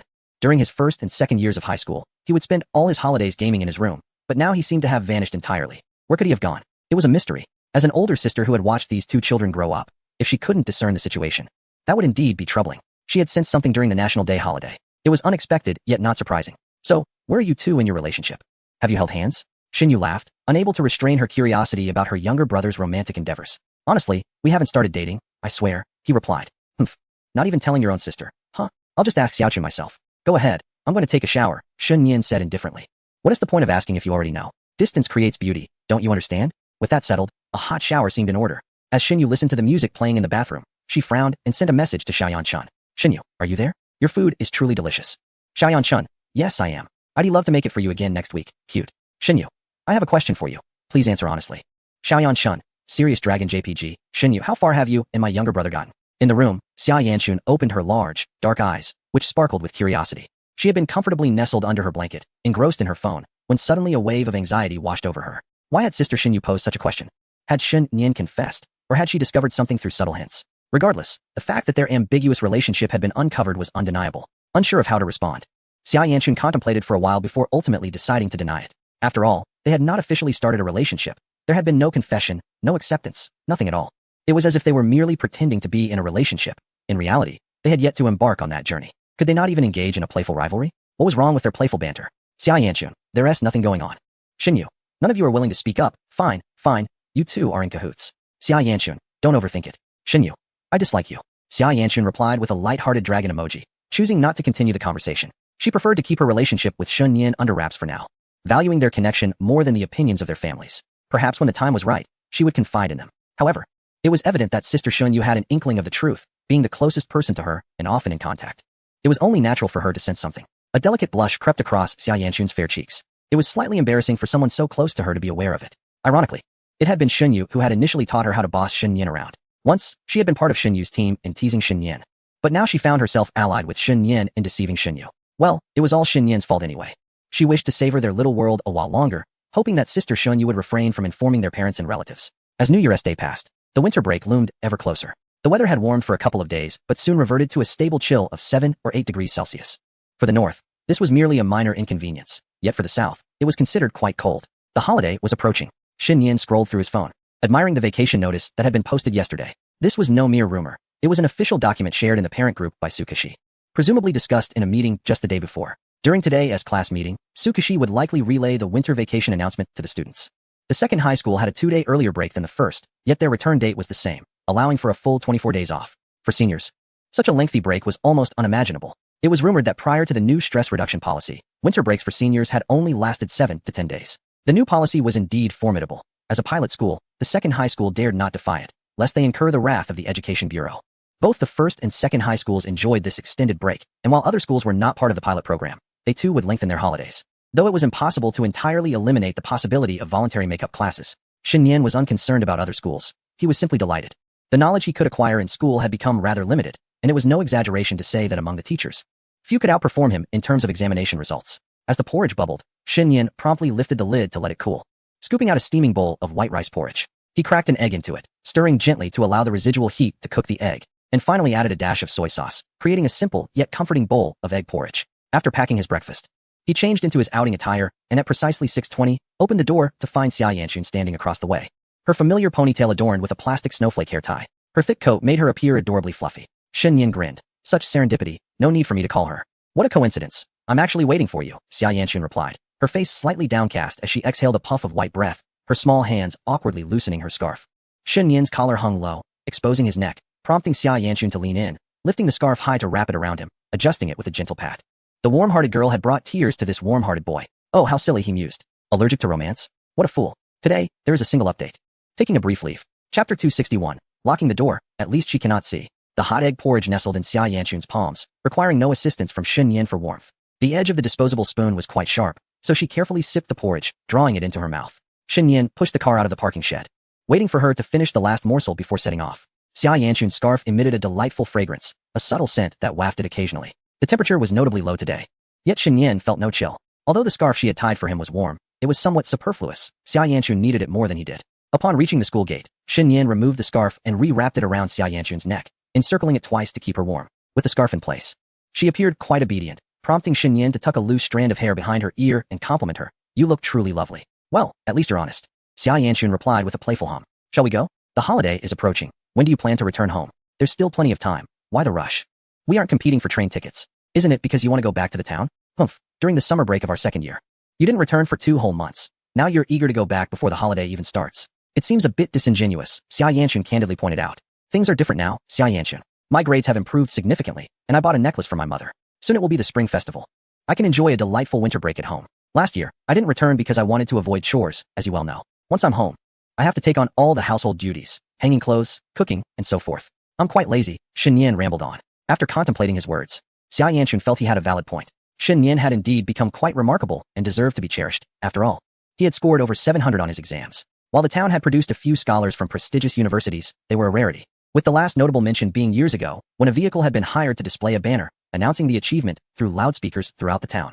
If his parents were a bit more ostentatious, they could certainly do the same. Shen Yan could handle the attention. Your indolence is quite remarkable, showing little regard for your elders, as you chose to evade household chores by not returning home throughout the entire summer. Although Xia Yanxun is a head shorter than Shen Yan, she prods him in the chest, as if admonishing a child. The truth is that I initially intended to return home later, but eventually lost the courage to do so. Do you know why? Shen Yan covers his mouth and leans close to Xia Yanxun's ear, whispering. After a moment of contemplation, Xia Yanxun raises an eyebrow, pinpointing the early days of the vacation. Her skin, which appeared particularly pale in winter, now glows with a faint blush, and shyly, she kicks Shen Yan's black trousers, dirtying their pristine hem. Normally, she would refrain from mentioning it. When she does, it feels suffocating. But now, she has brought it up herself. Has she come to terms with it, or does she think that a better relationship allows for a touch of shamelessness? Is she concerned that meeting me would be awkward? Ahem, it is indeed rather embarrassing. Should you feel awkward about meeting me, do you blame me? It was you who was in your room, leaving the door unlocked. Oblivious with your headphones, unable to hear me knocking. I had no idea you would come over. Shen Yan scratches his head, with his sister working late. He cannot fathom why Xia Yanxun is at his house. In a moment of carelessness, he has fallen into her trap. This is a gamble, and he has lost. The consequence is that Xia Yanxun has him under her thumb. In any case, I do not bear any blame. Had you been a tad more observant, this situation would not have arisen. Surely, if I locked myself in my room and you discovered you could not open the door, you would suspect something? Xia Yanxun grumbles. To claim she would not be suspicious would be a lie. She is not naive when it comes to matters of intimacy. Having had her fair share of discussions with Li Shiyan about such private affairs. Alone at home, with the front door open yet the room door locked, one cannot help but draw certain conclusions. Whether the door is locked or not, she is aware, but if it is locked, at least she cannot see inside. Fool, humph. I can't be bothered with you. Xia Yanxun, hands in her pockets, turns and walks away, ignoring him. Shen Yan follows, just as he nearly catches up. She quickens her pace, ensuring he remains behind her. Shen Yan is left speechless, resigned to trailing behind her, admiring her ponytail. In the classroom, the cold weather causes everyone to settle into their seats with a sense of lethargy. Ma Mingfan, still fighting off sleep, sees Shen Yan's arrival and immediately spouts some banter. Who understands the feeling of transforming from a dragon into a caterpillar? Shen Yan wipes sweat from his brow. Is he truly starting with such frivolity? Were it not for the fact that they are both boys, he might have struggled to comprehend the statement. Isn't that so? You are, but I am not. Shen Yan grits his teeth. Such matters are ones he would never confess, for he truly is not. He simply does not feel the cold, which makes him warmer. He is not reluctant to admit it, merely stating the facts. Ma Mingfan, picking his nose, looks at him disdainfully. What is there to be ashamed of? We are all boys. Do you lack the courage to face your own truths? Have you trained your willpower to the point of shamelessness, speaking such absurdities? I must apologize for digressing slightly. It seems I have transcended humanity. Shen Yan covers his face. Chen Dong entered the classroom, holding 2 buns from the cafeteria, his demeanor radiant with excitement. My friends, I have some insider news. The holiday is just a week away. Wow, that is fast. We need to start preparing for train tickets, he exclaimed. Shen Yan, resting his chin on his hand, was privy to this information earlier as he had infiltrated the parents' group chat. Indeed, the holiday was approaching swiftly. Last time you mentioned you were traveling back with Liang Jing. This time, shouldn't you ask her for a seat next to you? Shen Yan teased. Ma Mingfan genuinely considered this, and despite Shen Yan's jest, he remained composed. His fortitude had equipped him to handle various situations with calmness, even when faced with minor provocations like a game character being patted on the head. He intended to inquire with Liang Jing about when to purchase tickets, as traveling together would allow them to enjoy games along the way. Having companionship made the hours spent on a train far more pleasant than enduring them alone. There's no rush. We can discuss it later, he thought. Hey, any gossip? Spill it. Chen Dong eagerly leaned in. Gossip? Not really, Ma Mingfan replied, clearing his throat. His relationship with Liang Jing was still merely that of gaming friends. There was nothing worth sharing. Can you eat those buns a bit faster? They're starting to smell, he added. Then I must savor them even more. If you keep complaining, I'll make you fly. Chen Dong responded, munching loudly. Chapter 262. Xia Yanxun has seen through it all. Throughout the morning, many were engaged in discussions regarding the winter holiday. The primary concern was, of course, the length of the break. Even in a prestigious school like theirs, Renowned for academic excellence, the holiday remained a topic of utmost importance, especially since the previous year's winter break for seniors had only lasted 7 days. Rumors circulated that this year would grant more than 20 days off, lifting everyone's spirits significantly. More than 20 days? Amazing. We're taking off. Calm down. This is a classroom. Can't we just go back to the dorm? Someone retorted. For goodness sake, you've tarnished the excitement with your vulgar talk. So, will you take off during the holiday? Absolutely. Let us not be coy. We're bound to take off for sure. Laughter erupted, filling the room. Occasionally, snippets of male conversations reached Li Xun's ears, leaving her in a daze. She understood their crude references but pretended to be oblivious to them. They're so bold. Saying whatever they please, she whispered to Xia Yanqun, leaning against her. Although she occasionally discussed risque topics with Xia Yanqun, their conversations were private and discreet. Unlike the unabashed banter of the boys. Had the boys evolved into shameless creatures, hiding their antics from the girls? That's just how boys are, Xia Yanqun affirmed. After spending so much time on Zaihangshu, we should establish a boys' map to secure our status before being expelled. Hee, they're quite crude. You're not much better. Are you, Shiyan? I'm a pure little fairy, don't say such things. Alright then, my dear Shiyan, the pure little fairy. Hee. Li Shiyan's eyes sparkled with delight, her spirits soaring as she engaged in a carefree conversation with her friend. The two young women exchanged not only gossip, but also ventured into bolder topics. As the winter vacation approached, Shiyan inquired if Shen Yin would accompany her back to their hometown. Indeed, Xia Yanqun replied with a gentle smile. Would you like to visit our town sometime? What attractions does your town offer? Shiyan asked. Well, not much, as our town is rather modest. However, I could take you to Shen Yin's family farm. It's near the mountains, and we could enjoy a picnic with the sea breeze, Xia suggested. Wow, Shen Yin's family owns a farm? That's impressive. Shiyan's eyes sparkled with interest at the thought of a picnic, envisioning the relaxation it would bring. That's fine, Xia said. You can certainly have a picnic, but if you wish to enter the farm, you might need to check with Shen Yin first. That's all right. A picnic sounds delightful. If we go, I will inform you in advance. Shiyan confirmed eagerly. Meanwhile, Shen Yin returned from the restroom. His expression dimmed by the absence of Chen Dong and Ma Mingfan. As he made his way back to his seat, he overheard the girls whispering and interjected. What are you two chatting about, this picnic business? What does it concern you? Xia retorted. How dare you speak to me like that? Do you know I have just mastered a technique of water release? Behold my power, Shen Yin declared, flicking a splash of water from his fingers towards Xia. The icy droplets caught her by surprise, leaving her momentarily speechless. Though she was tempted to retaliate, she restrained herself, knowing that such antics were best saved for home. Patience is a virtue, and I shall settle the score with you later when we have the opportunity, she mused to herself. Don't get too cheeky. I may remember your name. Shen Yin teased. Please, don't. That frightens me, Xia replied with mock distress. You're quite the character. Shen Yin chuckled, quickly regaining his composure. Can you exhibit some decorum? I haven't insulted you. Who provoked you? Xia shot back, hands on her hips. We plan to have a picnic near your family's farm during the break, and you should join us. Oh, I thought it was something significant. Fine, I'll come. Just make sure to bring plenty of food, as I have a hearty appetite, he responded. Yes, all you think about is food, Xia remarked, rolling her eyes. As Shen Yin playfully splashed water, Shiyan found herself caught in the crossfire. Her lips pursed in silent annoyance as she wiped away the droplets discreetly. How infuriating, she thought. Plotting to encourage Xia to give Shen Yin a playful punch later on. After school, Shen Yin and Chen Dong had already settled in the cafeteria. Having ordered 2 fragrant chicken legs, Chen Dong noticed a chicken leg wrapped in a plastic bag beside Shen Yin and shook his head, exclaiming, After all these years as brothers, why are you still being so polite? Why pack me a chicken leg? Since we're brothers, what's there to discuss? Shen Yin responded, finishing his meal and placing a chicken bone in front of Chen Dong. No need to thank me, brother. You're unbelievable. Chen Dong replied with a chuckle. Chen Dong pointed at the packed chicken legs nearby. You consume 2 chicken legs in one sitting, and even take an extra one. 3 chicken legs alone total 12 yuan. And with a meat dish and a vegetable dish, you easily spend 20 yuan for a meal. Well, there's no alternative. Ever since I began exercising, my appetite has significantly increased. How did you know I already have 8-pack abs? Just dye your hair blonde, bask in the sun for a couple of days, and you'll effortlessly transform into a golden-haired sensation. That sounds terrifying. Seriously, after finishing my study sessions and workouts, you truly deserve a break. Impressive. Chen Dong's foundational code has returned. At this point, Shen Yin felt a sense of comfort. After lunch, he purchased a bottle of Waha and leisurely made his way back to the classroom. At the stairway, he encountered Li Shiyan and several girls who were descending for their meal. Shen Yin refrained from engaging with them and slipped back into the classroom, where he indeed spotted Xia Yanqun still seated, engrossed in a book. The serene beauty was utterly charming. Shen Yin returned to his seat and opened the window. The back door of the classroom was ajar, allowing a refreshing breeze to sweep in, tousling both his hair and Xia Yanqun's locks. Xia Yanqun instinctively shrank her neck, twirling a strand of hair around her finger. Before she could request Shen Yin to close the window, he had already done so. It's a bit chilly today. Now you feel cold? Why didn't you mention it when you stepped out in 3 layers of clothing? Xia Yanqun huffed. Only a fool who prioritizes style over warmth would wear just 3 layers. Wise individuals opt for 4. I was merely jesting. It's really not that bad. Shen Yin exhaled, having just washed his hands, but they were still warm. How could I possibly be cold? Xia Yanqun felt a twinge of envy at that. Even after washing her hands in hot water, they quickly grew cold, making it difficult to write without a hot water bottle. While her hands could be warmed, her feet remained perpetually cold, which was quite uncomfortable. That is quite impressive. As Shen Yin leaned closer, He gently took her soft, cool hand to warm it. Aren't you feeling hungry? I'm not particularly famished, Xia Yanchun replied, patting her belly. She rummaged through her drawer and retrieved 2 probiotic buns, waving them playfully.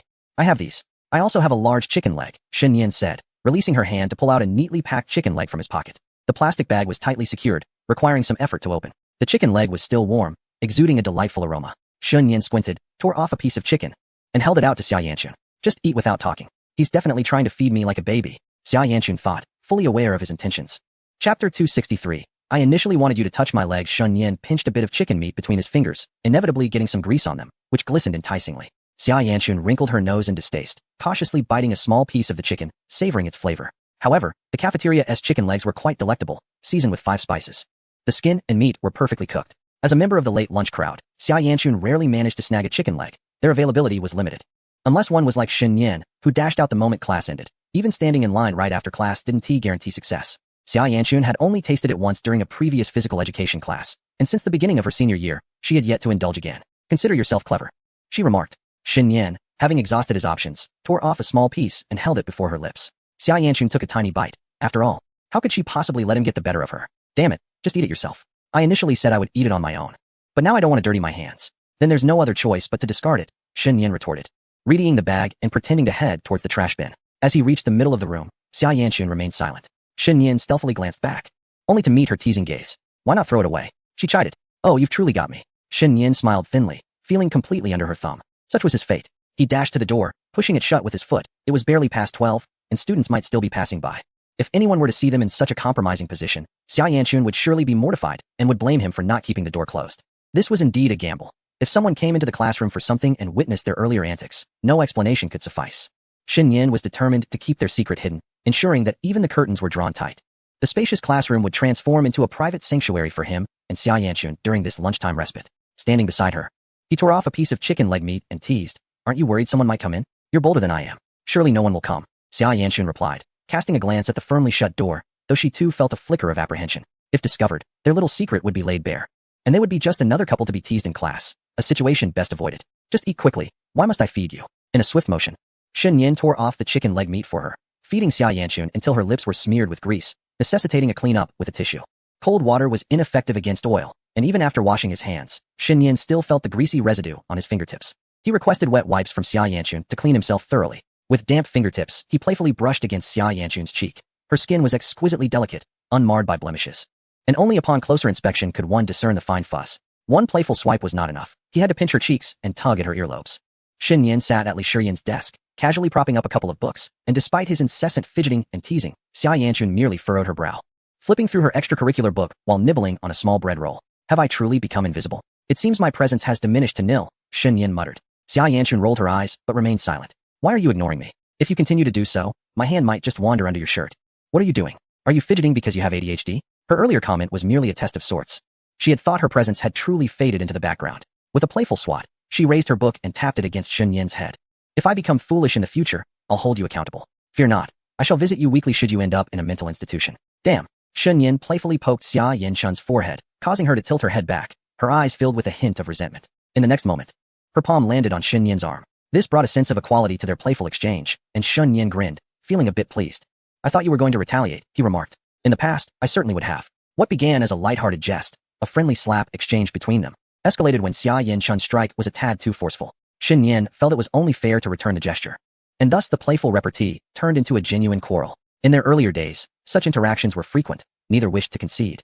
And when Xia Yanchun's eyes turned red from his playful hits, it brought her immense joy. However, such antics were no longer feasible due to the disparity in their physicality. Xia Yanchun's slap hardly registered as painful to him. Why don't you hit back now? He teased. Are you afraid of the girl next door? She must be treated well, right? The term girl next door seemed rather embarrassing to Xia Yanchun, and she blinked her almond-shaped eyes, unsure how to respond to Shen Yin. I am not a girl next door, she finally murmured after a considerable pause. That was merely a metaphor. Do you not understand? Well, what I said was also a metaphor, he countered, at a loss for words. She decided to let the girl next door comment slide, her magnanimity allowing her to overlook Shen Yin's teasing, even dissipating the annoyance she felt earlier when he splashed water on her. As the lunch bell rang, the school fell into a profound silence. The windows and doors of the classrooms tightly shut, blocking the noise from other classes. In the stillness, the sounds of the tires rolling over the pavement, the school janitor crushing plastic bottles, and the rhythmic ticking of a clock emerged, sounds often unnoticed in the daily hustle. Xia Yanchun chose not to respond to Shun Yan's further remarks, but instead stifled a small yawn. Whatever you say is fine, as long as you're happy, she said, playfully adding, girl next door. Hee. I'm going to sleep now. Could you please remain quiet, Shen Yan? Shen Yan made a zipper gesture over his lips, indicating his vow of silence. He then placed his hand on Xia Yanchun's leg. Silence did not equate to stillness. However, and she frowned, pushing his warm fingers away and resting them beneath the hem of her clothing. Is this your current state? Where you can neither hit back nor retort? She inquired. He took that as a tacit agreement. Shen Yan chuckled, dreaming in broad daylight. What a fantasy. Pighead. I was going to reward you with a leg rub, but that's off the table now. Fine. I was going to call you sister 100 times, he shot back. Believe it or not. Xia Yanchun huffed. But Shun Yin's disbelief was of no consequence, as she herself harbored doubts about her own intentions. Chapter 264. A preference for youth. Alright, I truly need to sleep now. Then sleep. I won't disturb you. You better not, she warned. Lifting her chin and placing Shun Yin's hand back on her leg. Shun Yin squinted slightly, rubbing his eyes, even through his outer pants and thermal leggings. He could feel the soft, cloud-like texture of the girl beside him, causing his heart to race uncontrollably. Summer Yin Chun, emboldened by her thermal leggings, immediately regretted allowing Shun Yin to rest his hand on her thigh, realizing she should never have trusted him to behave. She pressed her small hands on top of his. Her demeanor subdued and timid, whispering for him not to move. Shin Yin relaxed his hand completely, merely resting it steadily on her leg. Yin Chun let out a quiet sigh of relief. In this manner, she felt unafraid. If it were summer, dressed solely in her school uniform trousers, she would never have permitted such intimacy. This concession of resting a hand on her thigh was a privilege reserved for winter. Yin Chun gathered her soft pink plush pillow, lazily resting her head in its embrace while turning to face Shin Yin, their eyes locking in a gaze. Shin Yin flashed a grin, to which Yin Chun playfully stuck out her tongue. Shin Yin maintained a serious expression, while Yin Chun's eyes sparkled with mischief. Are you going to sleep? She inquired. You might drift off for half an hour. Feel free to sleep. Yin Chun nodded, taking 2 deep breaths to steady her breathing, gradually finding her rhythm. Winter afternoons truly possess a comforting charm. Shin Yin chose to withdraw his hand. The position was uncomfortable, and with Yin Chun needing rest, he preferred to observe her as she slipped into a sweet slumber. Yin Chun cracked one eye open, sleepily scrutinizing Shin Yin. What's wrong? Not used to not touching you? No, it's just that you don't seem as creepy now. In response, Shin Yin placed his hand back on her thigh. If he was deemed strange regardless, why not indulge? Besides, Yin Chun herself did not seem to mind. Aren't you worried you won't be able to sleep? Not really. I'm not a pig. I can't just lay down and fall asleep. What? You're not? Yin Chun had anticipated Shin Yin's retort, and correctly guessing his follow-up remarks gave her a delightful sense of control over him. She purred softly, a small bloom of happiness unfurling within her. Her gaze towards Shin Yin becoming increasingly dreamy. Yin Chun was entirely unperturbed, leaving Shin Yin in a state of surprise. It appeared her mood was exceptionally bright, as she hadn't even gotten angry. Is this your way of indulging me? I suppose so. A sister wouldn't nitpick with her brother over such matters. Then would a sister allow her brother to do this? Shin Yin stroked his chin, emphasizing their sibling relationship in this context. Wow. Yin Chun huffed, interrupting Shun Yin's musings and seizing his hand, playfully smacking his own face with it. Shin Yin, unfazed, found it endearing. You're such a simpleton. Why do you always indulge me? Yin Chun tilted her head, replying, because I'm the sister. Shin Yin rested his head on his hand. I don't want to hear that. Yin Chun repositioned herself, mirroring him, resting her head on her own hand, but she had the added comfort of a plush cushion. Soft fur peeked out from its seams, tickling her face, gradually turning her originally fair and delicate complexion a shade of rosy red. Because you are the brother. Yin Chun murmured, her voice soft and lulling. Shin Yin blinked, his expression devoid of emotion. The answer he received mirrored the previous one and was still not what he wished to hear. Must he listen? Heat surged from within, causing Xia Yanchun's eyes to glisten with moisture, heavy with fatigue. She shifted her gaze, instinctively nuzzling her pillow, her strands of hair cascading down as her ears, which had inexplicably begun to warm, were revealed. Shin Yin's gaze was piercing. She understood what he yearned to hear. Because Xia Yanchun responded with a soft Why? Speak quickly. Shin Yin's large hand reached out, resting on her shoulder, gently sweeping her hair aside. You're feigning ignorance, aren't you? You often do the same. I want to hear it. Hurry up, or I'll turn you into a cream puff. Xia Yanchun was unperturbed by his threats, treating them as mere whispers in the wind. Perhaps, she thought, she would indulge him this once. Leaning closer to his ear, she whispered, her voice low and husky. Because I like you. Is that satisfactory? Your attitude is lacking. Do it again. Go away. You're insufferable. Do you truly like me or not? Shen Yin tenderly caressed her face, a gentle smile gracing his lips. I want to tell you. It felt as though she were submerged in water, her words muffled. Releasing a small bubble, a gentle breeze blew, and her heart shimmered with beautiful reflections. The classroom was enveloped in tranquility, where one could hear Shen Yin's breathing and the rhythm of her own heartbeat. You've indulged me since childhood. Doesn't that imply you've liked me all along?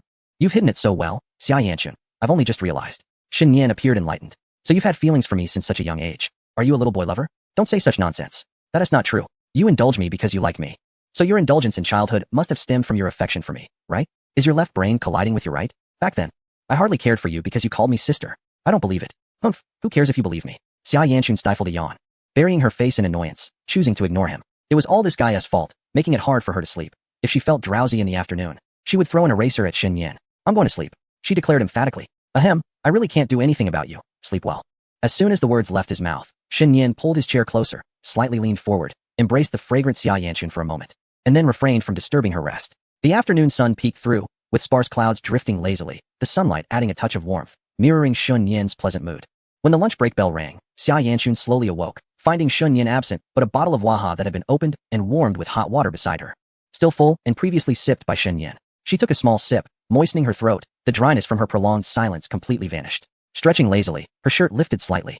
Allowing a cold breeze to seep in, she adjusted her clothing, unsteadily rose, exited the classroom, and spotted Shen Yan lost in thought. What a chance. To resist the temptation of ambushing her rival from behind was truly commendable. Hey, Xia Yanchun, akin to Tomcat, crept up behind Shen Yan. And before she could reach in to poke him, she joyfully exclaimed. Chapter 265. I offer you Wang Zai, yet you assault my teaching qualifications? Shen Yan remarked. Sister, do you think I am deaf simply because you opened the door with such vigor? With his keen agility, he had long sensed that Xia Yanchun had emerged, while she remained blissfully unaware of her own lack of stealth. Before she could execute her plan, Shen Yan sidestepped gracefully, evading her icy grasp with his reflexes. Even a skilled soldier would struggle to touch the back of his neck, let alone Xia Yanchun. Frustrated by her failure, Xia Yanchun quickly tucked her small hand into her pocket, offering a composed smile. What's the matter? Do I have something on my face? What brings you here? Isn't it chilly? Was her failed ambush merely a pretense for greetings? Shen Yan raised an eyebrow, his eyes narrowing. Xia Yanchun, oblivious to the implications, was caught off guard by his reaction. She had always believed that a surprise attack required a triumphant shout, only to discover that the reality of such folly was more akin to the absurdities depicted on television. Humph, since you seem to know everything, I shall cease my charade, she said, twisting her petite figure. So what are you doing here? Enjoying the cold breeze? Not at all. I was merely accosted by the winter maiden. Actually, it was the winter uncle. Shen Yan's playful demeanor shifted instantly, a serious expression replacing his grin. That's rather inappropriate, sister. Xia Yanchun narrowed her eyes, sensing that with just a single remark, she had shattered Shen Yan's jovial mood. Care to give it a try yourself? The afternoon passed with little academic activity, as the last class was a meeting led by Su Kashi, who discussed plans for the upcoming winter break, merely a week away, before which they faced a final examination. The final exam, akin to the midterm, loomed as a formidable challenge. However, Shen Yan regarded it with indifference, having thoroughly practiced with numerous past examination papers. He had already scored impressively on various mock tests and previous year's papers, attaining a remarkable 706 on the notoriously difficult 2022 college entrance examination, merely a step away from the provincial top scorer. It would be no exaggeration to assert that he was fully prepared to sit for the college entrance examination at this point. To him, the final exam was as inconsequential as a mere pebble by the roadside. During evening study hours, students began stacking the reviewed papers to take back to their dormitories. With the winter break approaching and the impending exam, clearing off their desks became a pressing issue. For those living on campus, finding space in their dorms was a challenge, often resulting in piles of books haphazardly stacked in corners. Shen Yan, too, began organizing his assorted belongings, aiming for convenience when the final exam arrived. His 2 drawers proved insufficient for the volume of materials he had accumulated. After a thorough decluttering, he found that a significant portion of the items had become redundant for his revision. Perhaps I should advocate for the creation of error notebooks on a national scale. They are indeed beneficial. Are you truly discarding all the exam papers? What else should I do? Xia Yanchun was taken aback, almost believing that Shen Yan was preparing to tear apart his textbooks post-examination. You have no intention of reviewing at all. While she rarely revisited her old exam papers, she had preserved them meticulously, contemplating selling them to Ding Dang for a modest sum. $10 could buy a lavish clay pot rice meal, after all. You are not reviewing at all. Shen Yan pointed to his forehead, a smirk playing at the corners of his lips. Is there a problem here? The password. I've committed it to memory. His expression darkened. Why was Haki-chun so aggressive? And who had provoked her? Oh, what's with that look of disappointment? What are you trying to do? Shen Yan scratched his head, too apathetic to respond.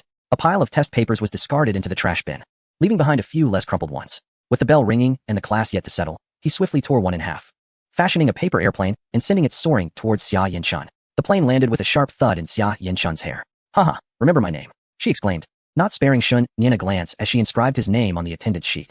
Shen Yan continued to toss paper airplanes in a playful nuisance to his classmates. Just as he finished, another airplane flew back, striking his hand.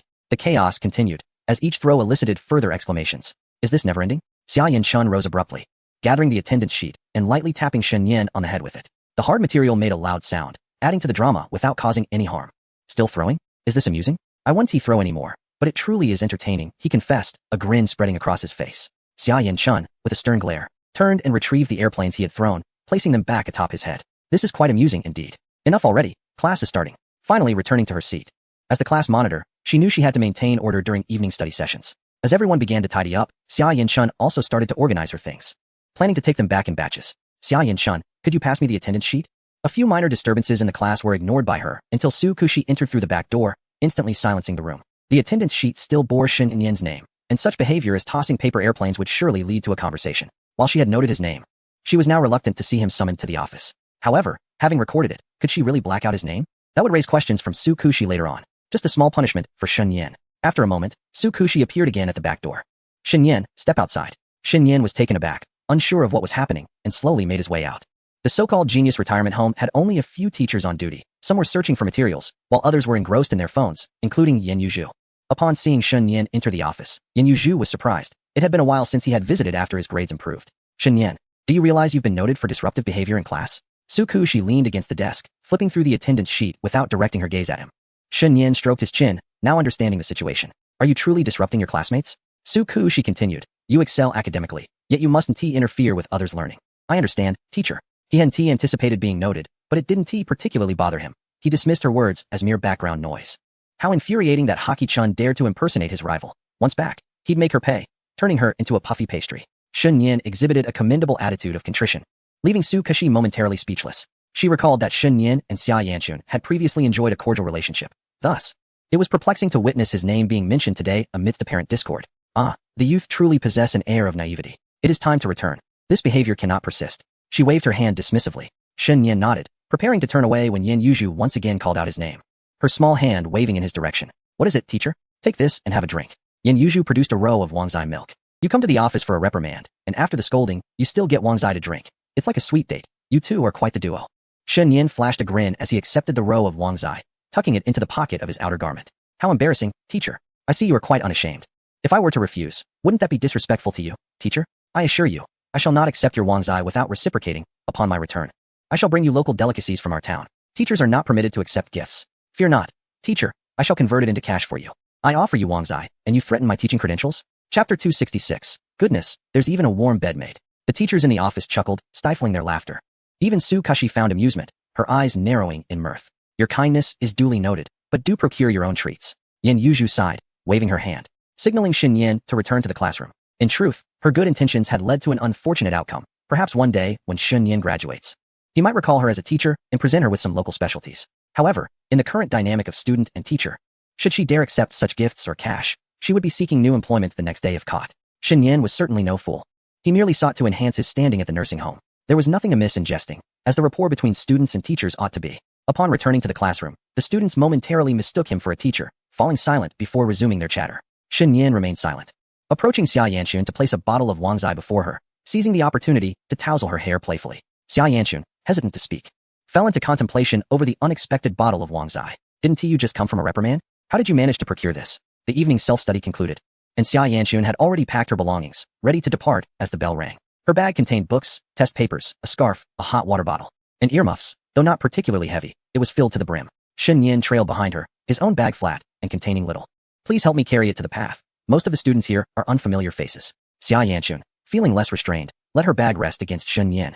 I won't assist. I am in a foul mood due to the reprimand. It's not that I mind you remembering my name, but I perceive that we exist in distinctly different worlds, like a human and a dog. Such a vast disparity hinders any tranquil exchange between us. Let it be. Her succinct remarks not only conveyed her thoughts, but also served to deliver a subtle rebuke. Shen Yan indeed possessed a clever wit. Xia Yanchun nudged him with her elbow. Who told you to toss a paper airplane my way? You were simply being too mischievous. Between us lies a sadly thick barrier, dear Chun. Yet you still walk alongside me. How contradictory. Oh, you truly cannot spare a word of comfort for me. It seems I have misjudged our situation. Perhaps it is best we sleep apart from this evening. Just a jest, of course. Look at you, dear Shen Yan, effortlessly in control. Xia Yanchun's eyes sparkled as she leaned slightly forward, her hair cascading smoothly to the side of her face. Have you calmed down? Not yet. I feel I must see your legs to truly relax. Silly boy, even in my vexation, you dare to chide me. Do not sleep too soundly tonight. With a playful flick of her tongue, Xia Yanchun hurried ahead, her steps quickening. Upon exiting the school gates, Shen Yan pushed his bike forward, carrying the little one in the back seat as they made their way home. Neither Shen Yan nor Xia Yanchun felt the weight of impending exams. Instead, a sense of ease enveloped them, particularly for Shen Yan. Perhaps Xia Yanchun's greatest concern was that her scores might surpass his.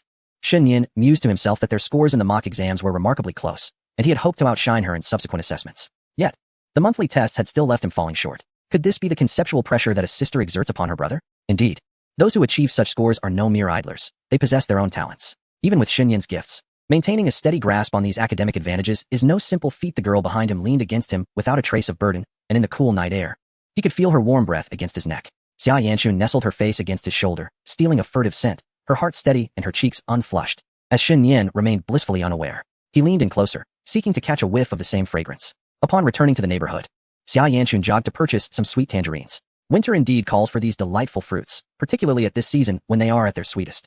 After peeling one, she offered half to Shen Yin, asking if he felt appeased now. I still think I need to see your legs. Don't even think about it. Fine then. I shall eat it myself. Eat, eat, eat. Shen Yin hastily took the tangerine, which was small enough to consume in one bite, seedless and easily swallowed. Xia Yanchun preferred to savor them 2 seconds.